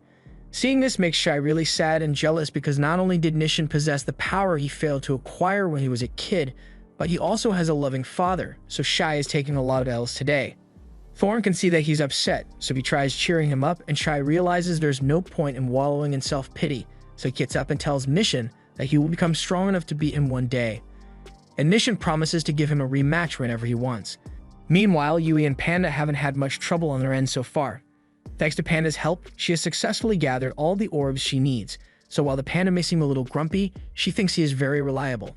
Just then, she notices a few orb lights disappearing one after another, meaning someone must be over there collecting them. Yui briefly considers confronting them, but she has collected enough orbs to pass the tests, so she doesn't want to risk getting into any fights. However, before she can leave, Panda has already started walking toward the opponents, so Yui has to follow him. Unfortunately, it turns out that there are 3 of them here, and Yui isn't confident that she can handle 3 people at once, so she's hesitant to attack. But Panda, on the other hand, is already out there demanding that the girls hand over their orbs. Yui thinks it's strange that the girls are all holding the orbs in their hands instead of absorbing it into their bracelets, since that's kind of the whole point of this challenge. But the girls still refuse to hand the orbs over, so Panda gets angry and attacks the one with green hair. This leaves the girls with no choice, so they all summon their pets and attack. Unfortunately, while their pets may be cute, they are also ridiculously weak, so Panda knocks them all out in an instant. Yui is starting to feel bad because the girls are now cowering in fear from Panda, but this is still a competition. So she tells them that if they hand over their orbs, then she will let them go. However, the girls beg her not to take their orbs, because if she does, then their friend Yami will die. It sounds like the situation is really complicated, so Yui sits down with them so they can explain the whole story to her. The girls tell Yui that they are a new idol group from the Kinyu house, so their master asked them to join this competition as a publicity stunt. He arranged everything for them ahead of time and told them that simply joining would be enough, so they shouldn't worry about winning. However, they never expected the other pet masters here to be so malicious, because even though the girls had nothing to offer, they were still attacked. And the pets they have are completely useless in a fight, so they were defenseless. And to make matters worse, an evil man kidnapped Yami and demanded that the rest of them bring him 5 orbs if they want to see her alive again. Yui has heard enough, so she asks the girls to show her where this evil man is so she can take care of him. The girls are thankful for Yui's help, so they lead her to the place where Yami is being held captive. When they arrive, the man is surprised to see that they've come back so soon, so he asks if they gathered the orbs he demanded. However, the girls show him that they only managed to gather 3 orbs instead of 5, so the man threatens to kill Yanmai right here for their failure. He orders his, whatever that is, to clamp down on Yanmai's head as hard as it can, but just before the man's pet could pop her head, the girls plead with him to stop because they know of a method that he can guarantee his victory. This gets the man's attention, so he stops squeezing Yami's head and watches eagerly as one of the girls reaches into her sleeve. However, that was just a distraction to buy enough time for Panda to sneak up on him, and Panda successfully manages to pull the pet away from Yami to keep her safe. Once the man realizes he is being attacked, he orders his pet to fight back against Panda, but with a single punch, Panda completely disintegrates the pet's entire body, leaving the man speechless. The girls begin to cheer because they think they've defeated the man, but the man still has a backup plan in place, so he points to Yami and tells everyone that he already implanted a spine-breaking worm in her neck, so if any of them make another move against him, then he will kill Yami instantly. Yami is clearly in a lot of pain, so for her safety, Yui is forced to stop attacking the man. The man now believes he has the upper hand, so he walks over to Yui and tells her that she can either watch Yami die, or they all let him implant worms in their necks so he can make them his tools. And if they are lucky, once the tournament is over, he may be willing to let them go. Maybe. He tells her hurry up and make a choice because he hasn't got all day, but those words send Yui into a flashback where she experienced something similar. Before she joined the pavilion, she and her former team had been massacred, but since she was still conscious, the one responsible decided to toy with her a little. He told Yui to choose one person who will get to leave here alive, one of her 2 friends or herself. Yui ended up choosing herself, and she's felt guilty ever since for what happened that day, but she refuses to let the same thing happen again. Red energy begins flowing from Yui's body as she smacks the worm out of the man's hand, and before he can react, she twists his arm and squishes his head between her thighs to slam him into the ground. Yui eventually chokes the man out, so the worm he implanted in Yamei's neck loses its grip and Panda is able to remove it without hurting her. The girls are all relieved that Yami is finally safe, so they run over to hug her. But when they turn to Yui to thank her for her help, they realize that there's something wrong with her because she mumbles the words, "Go away," and collapses on the floor. Seeing this, they all rush over to check on Yui, and when she finally wakes up, she seems fine, but she has no memory of what happened a few minutes ago. She asks the girls what happened to the man. So they explain that Yui knocked him out, and he probably won't be able to get up for a while. Yui is shocked to hear that she was the one who knocked him out because she doesn't remember doing that. But since the problem has been resolved, she really needs to get back to her team now, so she says goodbye to the girls. However, before she leaves, the girls ask her which faction she's part of, and after Yui informs them that she's a member of the Lianjiao Pavilion, they give her the orbs they collected and say they have a favor to ask. They don't intend to participate in the competition anymore, so once everything is over, they ask Yui to allow them to join the pavilion with her, and Yui would be more than happy to welcome them.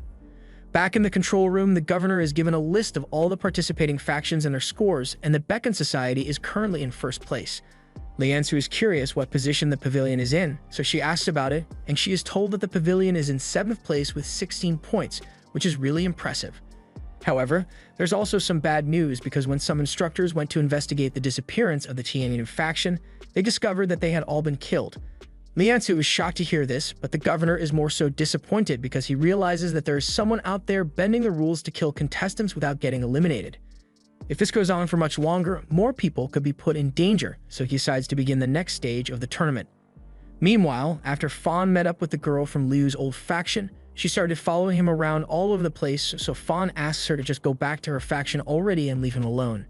Jian begins pouting and says she's not here because of Fawn, she just hasn't gotten to play with Teddy in a long time, even though she also really wants to spend time with Fawn. Fawn can tell that Jian must care about Liu a lot, so he asks her what type of man she thinks he is, and after hearing him say this, Jian misunderstands the question, so she starts talking about all the dirty things she and Liu used to do in bed. This is really making Fawn really uncomfortable, so he backs away, but this confuses Jian since Liu would never act so shy around her. So Fawn makes up an excuse and tells her that he has been getting really bad headaches lately, so he lost a bunch of his memories and doesn't remember her well. Jian gets worried when she hears Fawn mention headaches because it sounds really similar to that weird disease that Liu used to have. This intrigues Fawn since it might explain the pain he has been feeling, so he grabs Jian by the shoulders and asks her to tell him all the details. However, touching her gets her flustered, so she goes red from embarrassment and punches him in the face. Jian later apologizes for hitting Fawn, but she says it's his fault because she never gave him permission to touch her, at least not until they are in private. Just then, Jian notices a pet sneaking up behind them, so Fawn turns around to prepare for an attack, but it turns out that it's only Firetails, so there's no need to be worried. Su then walks over and he's glad to see Fawn again, but then his master shows up at the top of a cliff and asks him if he has found any enemies yet. Stu tells her that there's no need to fight because these guys are his friends, but Fawn thinks it's a little weird that Su's entire faction is staying so close together since it is really inefficient. And while that may be true, Su tells him there are special circumstances that require them all to stay together, but he's not going to explain why. Just then, Su senses a terrifying presence approaching and he knows it's bad news, but it's too late to escape because Nising of the Beacon Society is already here. Su tells his master to wait a moment and let him do all the talking, so he then turns to Ni and politely asks if they can just leave. During this stage of the tournament, there's nothing to be gained by attacking other people because points can't be transferred and there are no orbs around here to acquire, so it would be pointless for them to fight right now. Su makes a good argument, so as much as Ni was looking forward to a good fight, he is reasonable enough to agree with Su. Su thanks him for understanding and says they are going to leave. But in a stroke bad luck, before they could leave, an announcement is made that the next phase of the tournament will now begin. And during this phase, points can be obtained by stealing the bracelets of other players, so Nei now has a reason to fight them. He jumps down from the cliff and lands right in front of Fawn and the others, but while Fawn is ready to fight, Jian and Su most certainly are not, so Su grabs his hand and starts dragging him away. Fawn asks why Su doesn't want to fight, so he explains that they would gain very little from fighting Nei, and he doesn't think they stand a chance against him anyway, so the best option is to run. Fawn asks if Nei is really that strong since he is sure that with Su's entire faction here, they should be able to defeat Nei. But about that, Su's faction isn't real. After Su and the others ran away, Nei turned his attention to Su's faction members, but as soon as he attacks, the two guys surrender. The old lady was about to surrender as well, but she got hit before she could finish saying the words, so her arm is broken. Nei can't believe all of them surrendered without even summoning a single pet, so he accuses them of mocking him. But the three plead with Nei to spare their lives because they aren't even real pet trainers. Meanwhile, Su is explaining to the others that he didn't have enough members to participate in the tournament, so he hired 3 people he found on the side of the road to pretend to be part of his faction. Fawn calls him an idiot because he just put innocent people in a lot of danger, and Su knows he messed up, but now all he can do is hope that the 3 of them can surrender in time before Nei does anything to them. At the same time, in the control room, Liansu asks the governor if he is trying to get the participants to kill each other, because a rule like this sounds like it will cause a lot of unnecessary deaths. However, the governor tells her that the point of this new rule isn't to make the participants fight each other. Back with Nei, he has taken the bracelets from all 3 of the fake faction members, but he is annoyed when he finds out that none of them had any points. The 3 explain that they gave all the orbs they found to Su, so he has all the points, and they beg Nei to just let him go because he has no use for them. However, Nei is so angry that he decides to kill the old lady for no reason at all. According to the governor, the point of this stage is to give the weaker factions a chance to surrender so only those with true determination will remain, but he failed to account for people like Nei who kill without remorse. And now, after dealing with Su's fake faction, he plans to target Su next. Now that the second phase has begun, all the pavilion members are gathering on a nearby cliff. Shai and Yui have already arrived, and a few minutes later, Fawn shows up as well, along with Su and Jian. Yui notices that the girl has been staring at Fawn for a while now, so she asks him who she is. Fawn introduces her as Jian Ruer from the Hongluan building, but before he can say anything more, she cuts him off and says she's his girlfriend. Fawn panics and tries to explain that it's a misunderstanding, but it's too late because the others already believe he and Jian are dating. They're very supportive. Just then, there is an announcement informing everyone that there are only 15 factions remaining in the tournament. A few moments later, the others see Gu approaching. Shai notices that she looks a little upset, so he asks her if she wasn't able to gather any orbs, but that's not the problem. Gu explains that she ran into Duwon and Jaime is apparently alive, but while that should be good news, Gu can't help but feel like something is wrong because Jaime looked weird. Her body was completely rotten, almost like a zombie, and as soon as Fawn hears this, it instantly reminds him of what happened to his whale in his past life. The faction Duwon joined must be involved in it somehow, so Fawn angrily demands to know where Duwon is. However, the others don't understand why he's so upset all of a sudden. Fawn gets a hold of himself and realizes he can't afford to lash out right now. He needs to focus on raising his rank first, so he can't let himself get riled up so easily. Since the second phase has already begun, they need to come up with a new strategy quickly. There are still 200 orbs scattered across the island right now, but it would be way too risky to split up and go collect them at this point. Sue suggests that they all team up to steal the bracelets of other players and collect their points since that's the goal of this phase. But while that may be a good plan, Shai is against it because he doesn't trust Sue and everyone knows it's against the rules to kill other trainers, so it'd be hard to get people to hand over their bracelets. However, Fawn has an idea and says that if they make some preparations in advance, then they'll be able to get the bracelets without having to kill anyone. A few minutes later, they drop a few orbs on the ground as bait, and within seconds, 2 members from the U2 sect show up. They are excited because they believe they have stumbled across some orbs that no one else has found, but they are still cautious, so one of them decides to send his pet out to retrieve the orbs. The wolf runs over to pick up all 3 orbs and brings them to its master, but when he tries to absorb the orbs, nothing happens. A moment later, the illusion fades and the man realizes that the 3 orbs were rocks all along, and to make matters worse, they have now been cornered by Fawn and the others. One of the men tries to call his wolf for help, but Thornback fires several spikes at it, and the wolf gets so scared that it starts running away. Unfortunately, it runs straight into Teddy's backside and gets hit with a stream of paralysis P. The other one tries to summon his pet to fight back, but before he could finish the hand sign, he gets grabbed by Vine and is slammed into the ground. The other guy tries to give up after seeing what they did to his friend, but it's too late because Vine also grabs him and slams him into the ground as well. Afterwards, Fawn walks up to them with Teddy in hand and sprays them both with some knockout P, and while they are unconscious, he removes the bracelets. One of them had 5 points while the other had 9, so Shai is really happy because the extra 9 points could help the pavilion get into the top 3. But Sue reminds them that he helped come up with the plan too, so he wants a share of the points. While Sue and Shai are busy arguing, Jian is standing off to the side since she isn't really interested in getting any points. But while everyone is distracted, she gets grabbed from behind by another one of those caterpillar things. The one responsible is the leader of the Baneful faction, and he has been watching them for a while now, waiting for the perfect chance to strike. And now that he has captured Jian, he orders everyone to give him their bracelets or else he will kill her on the spot. Yumi has first-hand experience with how that caterpillar's ability works, but there's no way for her to defeat it before it can kill Jian now. Sue tries to bluff his way out of this and tells the leader that he chose the wrong person to take as a hostage because Jian isn't a part of the pavilion, and none of them care about what happens to her, but the leader isn't that gullible. He saw how friendly all of them were earlier, so even if she's not part of their faction, there's no way they'd be willing to let her die. Fawn steps up and says he is willing to hand over the 2 bracelets they just got if the leader releases Jian. There are 9 points in here, so it's not a bad deal for him, and Fawn even promises not to come after him if he agrees to the deal. Jian begins to blush because she didn't think Liu still cared about her this much, and the leader of the Baneful faction eventually agrees to the deal, so he tells Fawn to hand over the bracelets. Fawn does as he says and throws the bracelets over to the Baneful faction. Once they've gotten the points, he demands that they release Jian as promised. The leader agrees to release her, but first he says he's going to wait until he has gotten to a safe distance so Fawn and the others can't come after him. Fawn immediately refuses and demands that he release Jian right now, but the Baneful leader reminds them that Jian's life is still in his hands, so he can kill her if he wants to. Jian speaks up and apologizes for causing everyone so much trouble. She tells them that it's okay to let the leader take her, but Fawn doesn't think that's a good idea because the Baneful faction could betray them. However, Jian winks at Fawn and tells him to just trust her on this, so he reluctantly agrees to let the leader leave with Jian. But he swears that if the leader does anything to her, he's going to make sure that he and his entire sect burn to the ground.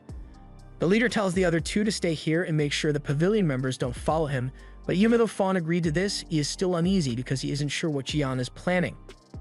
Just then, an announcement is made informing everyone that Jian has been eliminated, and Fawn is enraged because he thinks they really did something to Jian. But a moment later, an announcement is made informing everyone that the Baneful faction's leader has been eliminated, and now Fawn has no idea what's going on. He tells the others to keep an eye on these two while he goes to check on Jian, but along the way, Jian finds him first and she seems perfectly fine.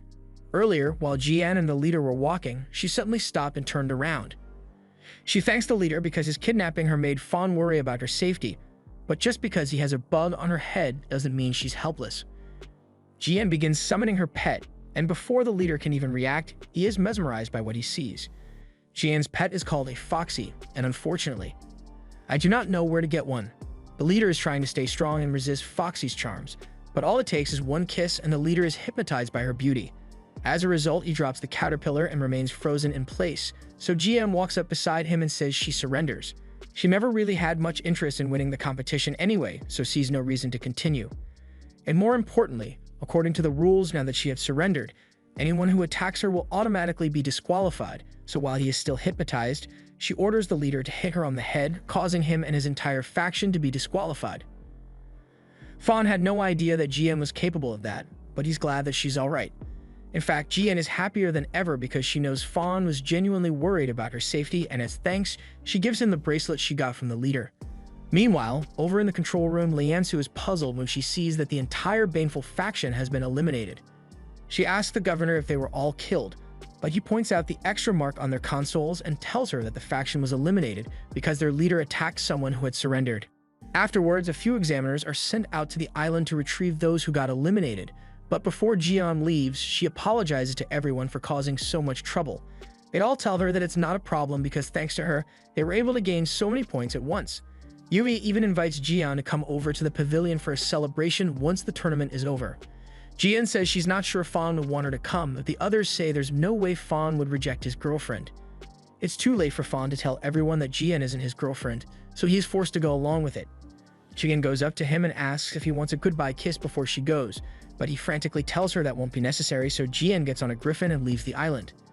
As she is flying away, she thinks about how much Liu has changed since the last time she met him. It's almost like he's an entirely new person, but she still loves him, so she yells that she will stay by his side forever. Everyone snickers at Fawn and his lovely girlfriend, but he really doesn't want to talk about it, so he says they should start distributing the scores. Between the U2 faction and the Baneful faction they defeated, they have gotten 26 points, and that combined with the 20 points they already have should be enough to put them in the top 3. But Su violently reminds them that he participated as well, so he wants at least 5 points for all the work he did. Once they've agreed on the point distribution, they all share the points, and over in the control room, Liansu is amazed because the pavilion's score suddenly rose by a lot.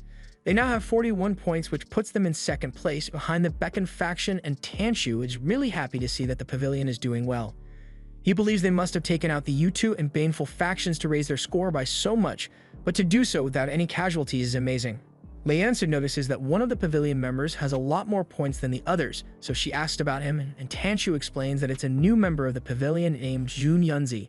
Since Liu Fengmeng is technically a wanted man, Fawn didn't want to use that name for the tournament, so he signed up as Jun Yunzi. Tanshu doesn't know much about Jun, but from what he has heard, he's a talented young man with great strength. After hearing all that, Liansu thinks Jun sounds like a great man, so she becomes excited and wants to meet him. She asks her brother if they can visit the pavilion after the competition is over, and since Tanshu is a fawn in the pavilion as well, he agrees, but he doesn't understand why she's so interested in visiting all of a sudden. Soon after, the current rankings are announced, placing the Beacon faction in first place with 54 points, the pavilion in second with 45 points, and the Rakshas sect in third with 43 points. Duan is shocked to hear that his new sect has fallen behind the pavilion, but he refuses to lose to them. Now that the second phase is over, it is announced that no one will be allowed to surrender from now on, and the final phase will begin soon. Back in the control room, Liansu notices that the island is sinking, so she asks the governor about it, and he explains to her that one of the rules of this tournament is that anyone who falls into the water will be eliminated. As such, participants will be forced to climb to the peak of the island to avoid getting submerged, which will cause them to clash more often. The entire island will be submerged within 2 hours, and the final rankings will be made based on the remaining teams and their scores. Back on the island, Fawn and the others are making a run for the hills to stay ahead of the rising water. But since surrendering is no longer allowed, the competition is a lot more dangerous than it was before, so he tells everyone to summon their pets and prepare for battle because they could be attacked at any moment. Just then, the group is attacked by a slash from Jaime, and Duan soon shows up along with his new faction. As soon as Fawn sees him, he demands to know what Duwon did to turn Jaime into a rotten monster, but Duwon tells Fawn he has no right to be asking questions when he's just a lowly newcomer. He then tells the others in his sect that he will be taking care of Gu and Shai so they can handle the rest of them. And while Fawn is distracted, a tentacle emerges from the water and grabs his ankle. It then flings him into the air and begins pulling Fawn down into the water, so he's in big trouble. Since the bracelet is what senses whether he is underwater or not, he takes it off and throws it over to Sue, so now he has 3 minutes to make it back to land before he is disqualified. As Fawn is pulled underwater, he comes face to face with a high-level octopus pet. But while most people would be mortified because this means certain doom, Fawn is actually excited because he finally has a chance to use Nian. Sue can't believe Duwon's group was smart enough to prepare a water-type pet in advance, and everyone seems to know who Duwon is, so he asks Shai for an explanation. Shai informs Sue that Duwon is a former member of their pavilion. But if that's the case, then Sue doesn't understand why Duwon is so hostile towards them. Gu demands that Duwon release Fawn immediately, but Duwon tells her that someone like Fawn won't be enough to save the pavilion. He then tells everyone to hand over their bracelets if they want him to spare their lives, but Gu and Shai ignore him and just say he should release Fawn. Duwon becomes irritated by the fact that everyone seems to care about Fawn so much despite the fact that he's a newcomer, but Gu tells him he has no right to be upset when he was the first one to turn his back on the pavilion. She still thinks of him as a friend, but if he is going to stand in the way of the pavilion's progress, then Gu has had no choice but to defeat him. While Gu and Duwon are fighting, Yui stands off to the side because she doesn't want to get Panda involved in a battle like that. She is planning to hide and wait for an opportunity to assist her allies, but she is suddenly confronted by a member of the Rakshas faction.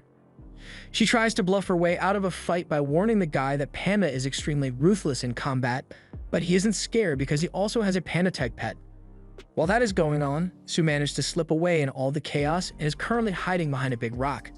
And since Fawn gave him his bracelet, if he doesn't make it out of the water in time, then Sue is to keep it. With all those points, Sue could probably enter the top 4, so all he needs to do is lay low and avoid drawing attention until the tournament ends. However, before he can make his getaway, he is cornered by Wang, the leader of the faction he insulted during the registration process. Wangu wants to get revenge on Sue with his dinosaur pet, but while Wangu is busy bragging about how awesome his pet is, one of the Rakshas members notices him and summons his own dinosaur pet, and it is way too big for either Sue or Wang to handle, so Sue is forced to run for his life while Wang hangs onto him. Meanwhile, over in the water, Fawn is still being held by the giant octopus. Thanks to a little help from Nian, he's able to break free. Normally, facing an octopus in the water would be a death sentence, but Fawn has spent his entire past life training in water combat, so he's the one with the advantage here. The octopus attempts to grab Nian with its tentacles, but Nian is able to evade all its attacks, and within a matter of seconds, the octopus's tentacles are all tangled together so it can't move anymore. With the octopus immobilized, Fawn orders Nian to swallow it whole, so Nian begins generating a whirlpool to pull it in. Up on the surface, the octopus master realizes something is wrong, but before he can react, the water begins to swirl violently, and a moment later, Nian has completely devoured his pet. Fawn then jumps out of the water and thanks the man for giving Nian such a tasty meal, but he needs to get back to his friends, so he just tosses the man into the water to eliminate him. Gu and Shai are glad to see that Fawn is alright, but Duwon is pissed because he is still jealous of him. Fawn makes his way back onto the main island and heads straight for Sue to get his bracelet back. Sue is shocked to see that Fawn actually made it out of the water alive, but he's really happy to see him because he needs help with the T-Rex.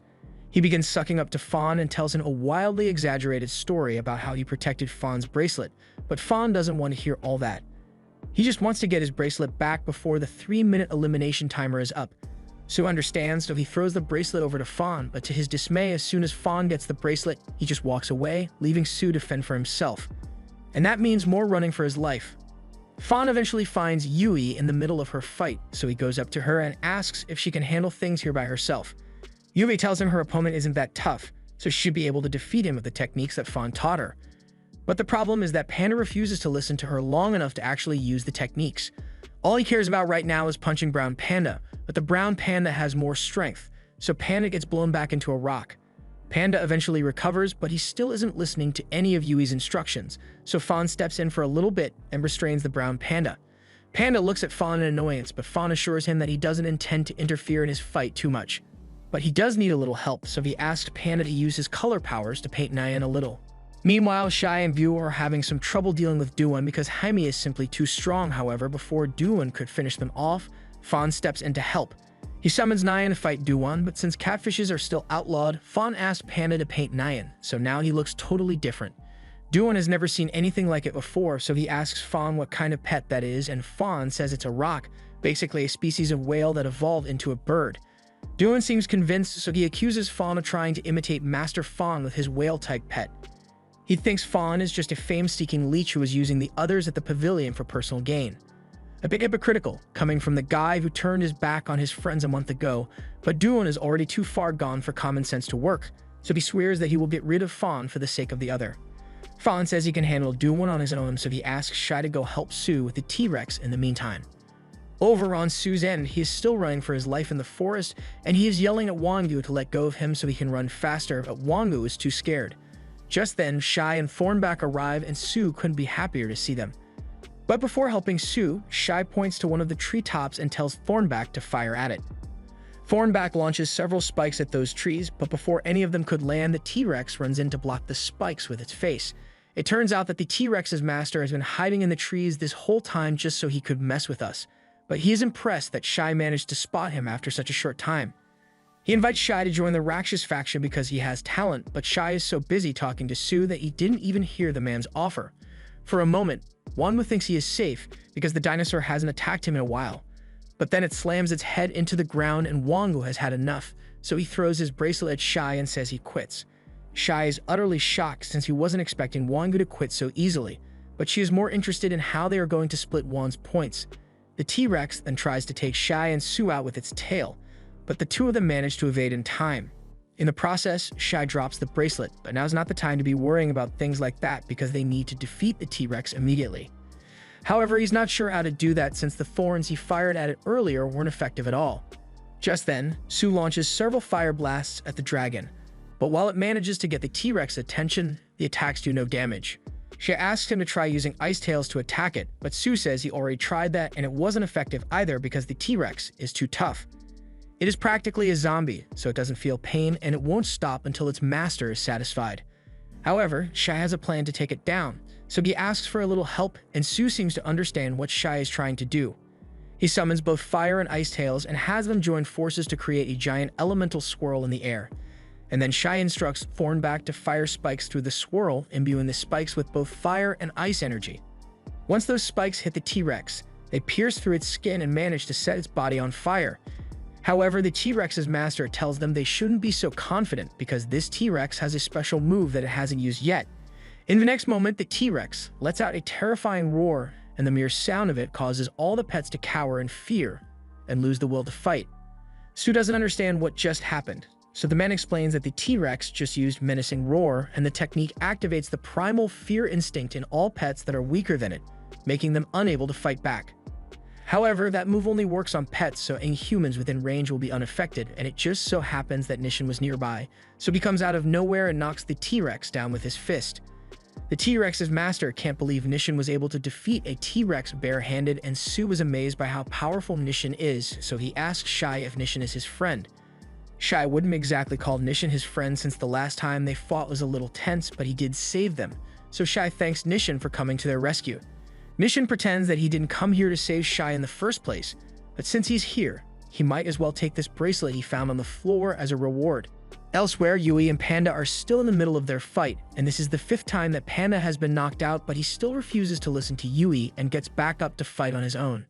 The brown panda's master admits that Panda is the toughest opponent that he has faced so far, but as things are now, Panda won't last much longer, so it'd be smart for Yui to give up before he gets seriously hurt.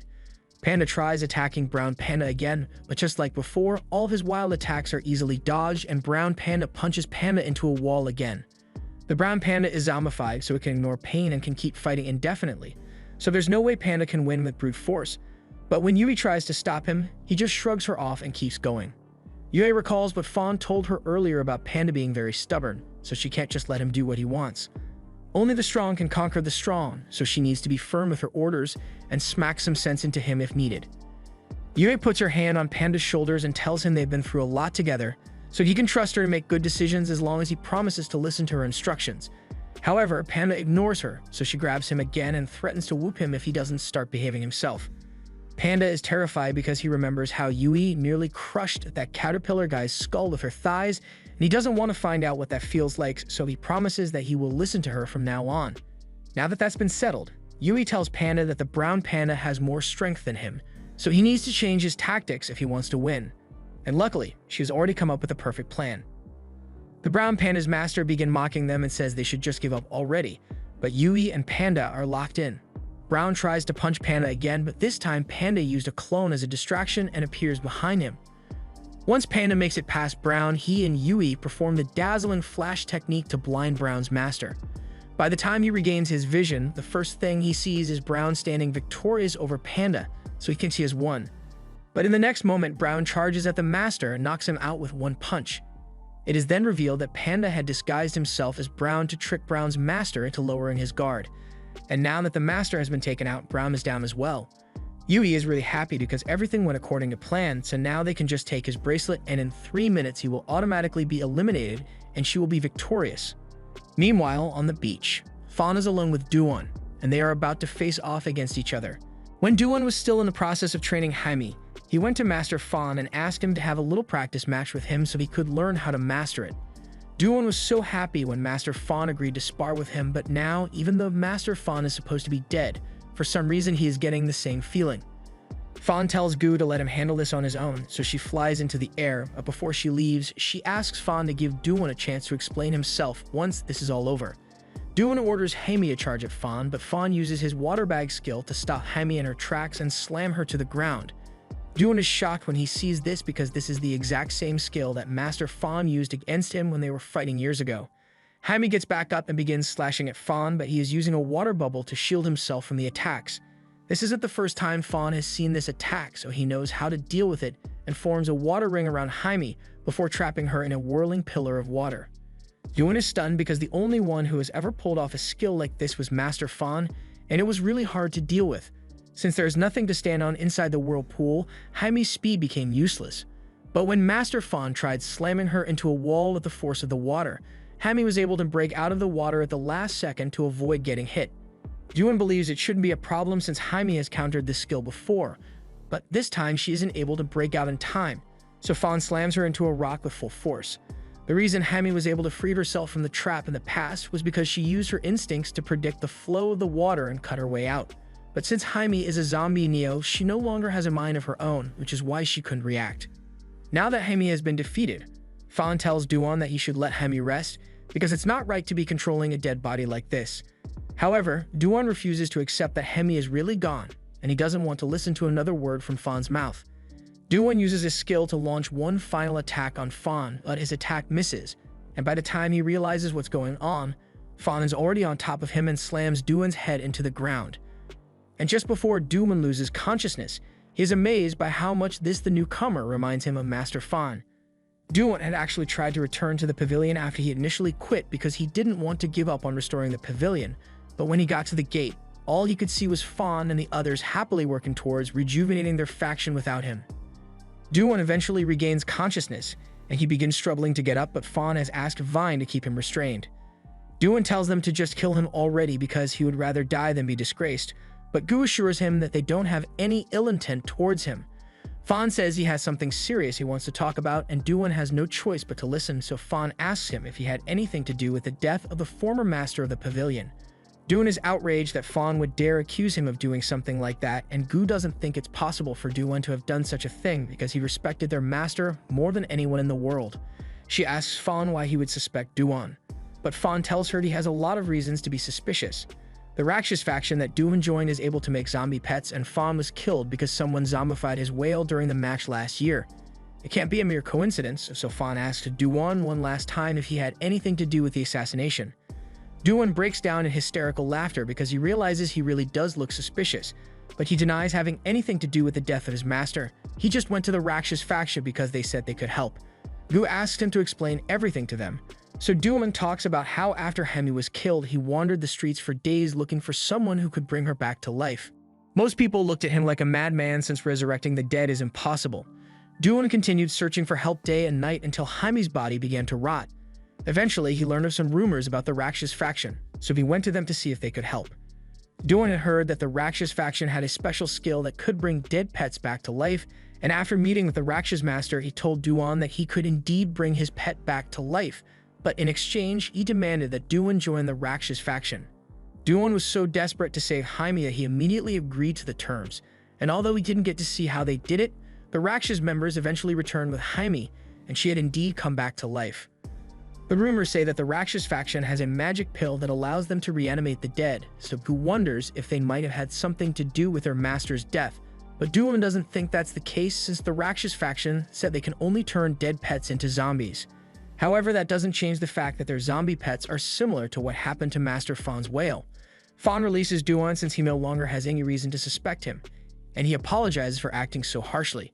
He extends his hand and asks if Duan would like to work together so they can investigate the Rakshas faction together after the tournament is over, and seeing such a display of kindness reminds Duan of the day he first met Master Fawn. He is about to take Fawn's hand, but at the last second, he hesitates because he doesn't think he deserves to be accepted back into the pavilion. Just then, a woman named Mizzy appears behind them, and she's from the Beacon faction, so she's here looking for a fight. She throws 2 explosive pods at the ground, so everyone is forced to jump out of the way, and Gu's forced to push Duan out to safety because he is still a bit dazed. Once she regains her bearings, Gu tells Duan that he can wait here and rest since he is still injured, but she needs to go help Fawn in the fight, so she runs off. Duan feels completely helpless, and he begins thinking that the pavilion no longer needs someone like him, so there's no point in him joining them.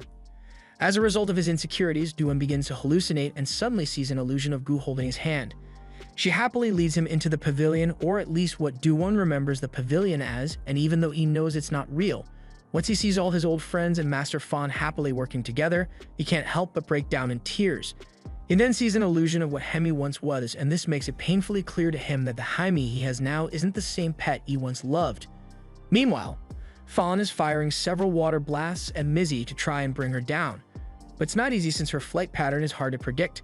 Eventually, Fawn manages to sneak up on her and orders Nyan to swallow Mizzy, but unfortunately, Mizzy managed to stab Nyan's mouth to escape and proceeds to swing him around by his antenna before slamming him to the ground.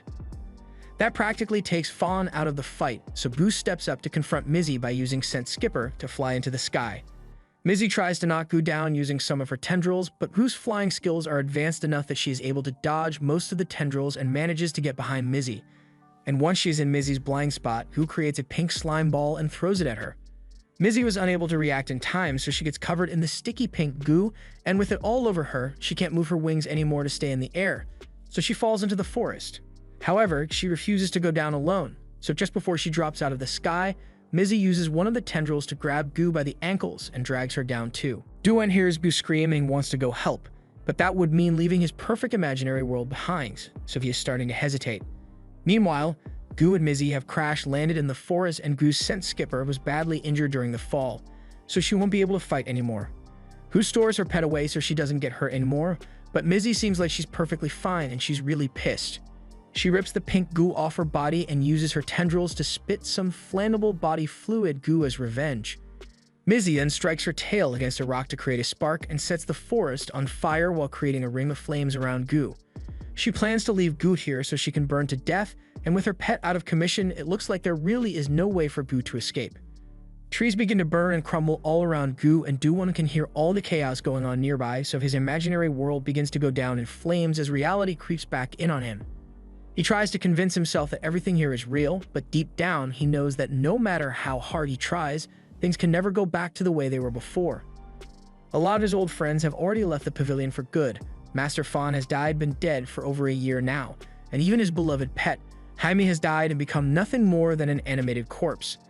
He realizes he can't reclaim the things that he has already lost, but there are still people who care about him a lot, like Gu, but if he doesn't do something soon, then the real Gu is probably going to die a painful death, and that's something he can't let happen. Duan calls out to Jaime and asks her to fight with him one last time so they can save Gu before he finally puts her to rest. A few moments later, Jaime cuts through the flames to make a path to Gu, so Duan runs in to get to her. Gu is relieved to see Duan, but she has inhaled a lot of smoke, so it's hard for her to keep standing and she nearly collapses.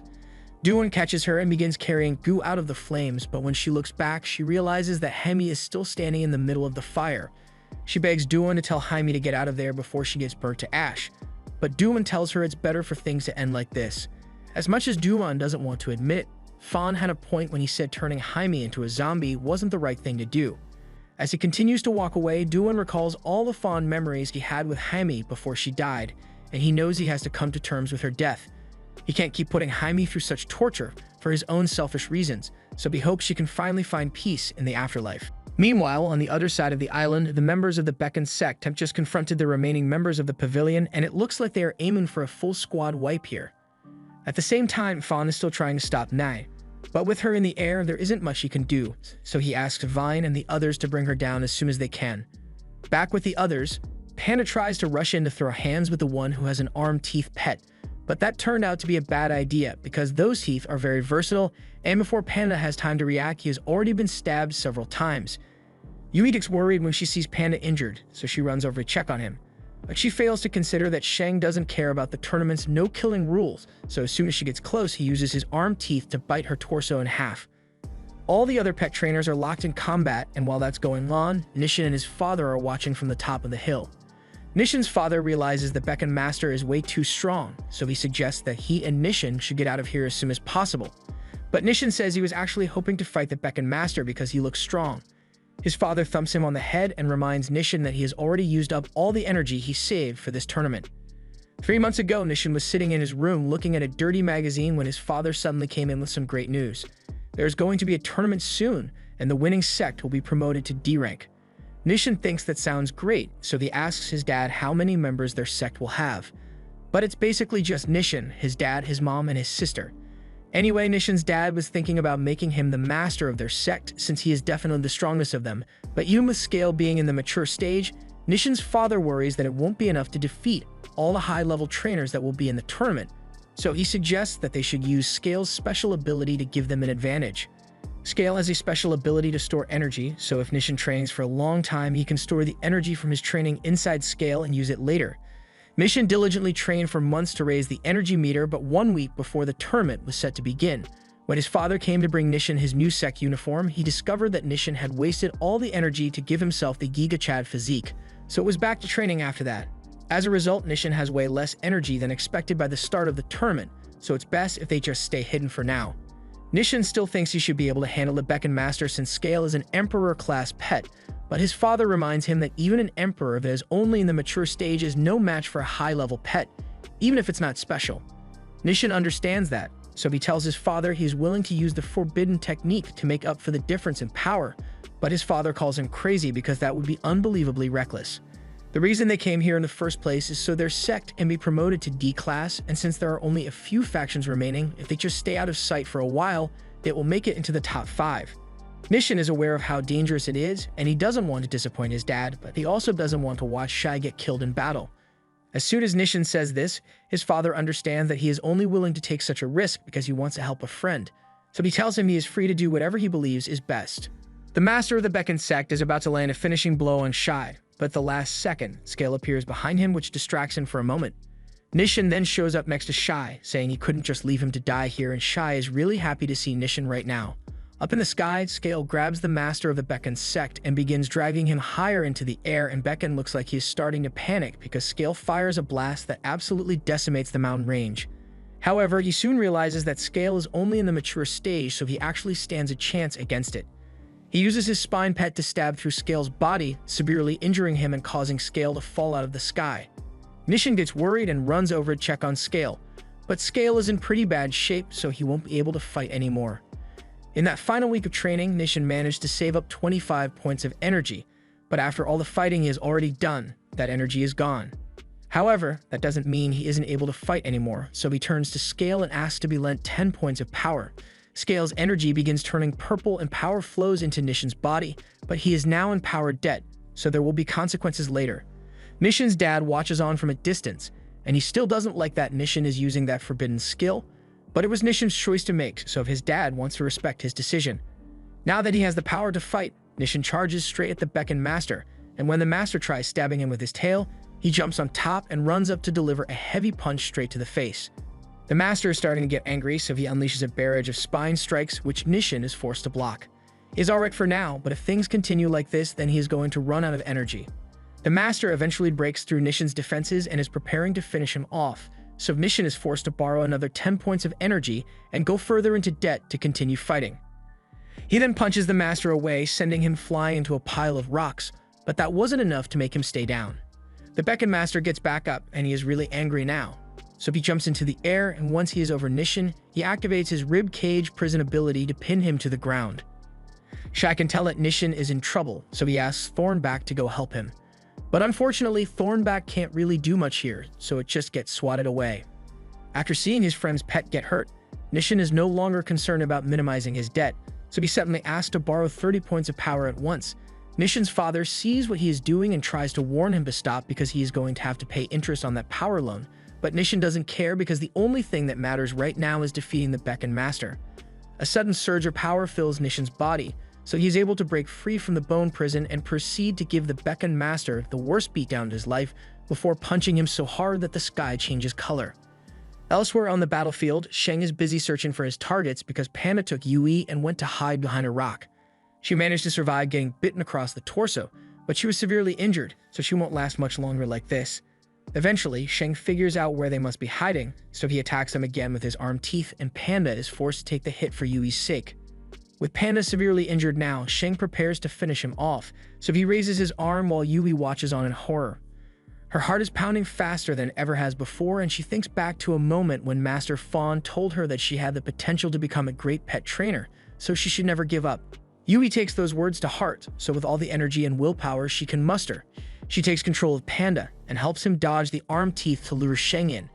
And once he is close enough, Panda delivers a face-shattering punch, knocking Sheng out cold. They manage to win in the end, but Yui is still badly injured, so she passes out and Panda carries her away to go look for help. But it looks like Sheng's armed teeth are still able to move, so they may end up causing trouble later. On the other side of the battlefield, Nishan has just collected the bracelet of the Spine Spike user, and he is pretty proud of himself for defeating such a strong opponent. Just then, Shai and Nishan's dad run up because they've been looking all over for him. At first, Nishan thinks Shai is here to try and take his bracelet, but Shai says he would never do that. He's just here to show his gratitude for what Nishan did for him. But as soon as Nishan remembers what he did, he starts crying. Shai doesn't understand why Nishan is so upset because all he said was thank you.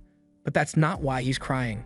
Nishan just remembered that he borrowed 50 points of power to win his battle, and that means he's going to have to train like crazy for months to pay it all back.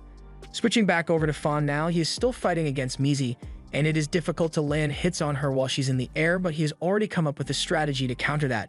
He has Vine launch him into the air and then grab Mizi to keep her in the same spot for a while, and once he gets the chance, he summons his flaming steel ball pet and has it turn into a sword. He then uses that sword to cut Mizi down, and now that she's been taken care of, Fawn runs over to the forest to check on Gu. He finds Gu just as she is being carried out of the forest by Duan, and she happily tells Fawn that Duan has had a change of heart. Duan throws his bracelet at Fawn and says he is quitting the tournament, so Gu asks him if this means he's going to rejoin the pavilion. However, Duan says he's actually going to stay in the Rakshas sect. He thought about what Fawn said earlier, and the Rakshas faction's reanimation technique really is similar to the incident that killed Master Fawn, so he plans to stay in the Rakshas sect so he can look for clues related to the incident. This entire time, the true mastermind of the East sect has been watching things unfold, and he is frustrated by how useless the others were even though he lent them his precious parasite pets. But it doesn't matter anymore because he is going to finish this on his own. He recalls all of his parasite pets and fuses with them to raise his power, and everyone left on the island can feel the terrifying energy coming from his body. Kai plans to end this stupid competition as soon as possible, so he channels his energy into his eye and fires a laser beam. The beam doesn't hit anyone, so Nishan assumes he missed, but in reality, Kwai's target was the giant turtle below the island. Hitting the turtle like that has made it mad, so it has started descending into the water a lot quicker. As a result, the water begins to rise suddenly, and a lot of the contestants are submerged before they have a chance to react. Over in the control room, the governor realizes that the East sect must be up to no good again, so he orders all the instructors to head to the island and save all the participants who are currently drowning. Back on the island, Fawn jumps into the water to save Gu from drowning, but after she makes it back to the surface, he is nowhere to be seen. Before long, the examiners arrive on the scene and begin rescuing all the people who fell into the water. They then confront Kwai and ask him why he would do something like this, but Kwai says he did nothing wrong. He tells them there's nothing in the rules about attacking the turtle to sink the island, so he can't be disqualified for what he did. Besides, with everyone else in the water, they have all been eliminated, so Kwai tells them to hurry up and announce him as the winner. However, to everyone's shock, the elimination announcer tells everyone that there are still two people who haven't been eliminated. One is Kwai, and the other is Fawn, who managed to get back on land without his bracelet getting wet, so the final showdown of the tournament is about to begin. This was the end of episode 11. Subscribe to not miss the next part.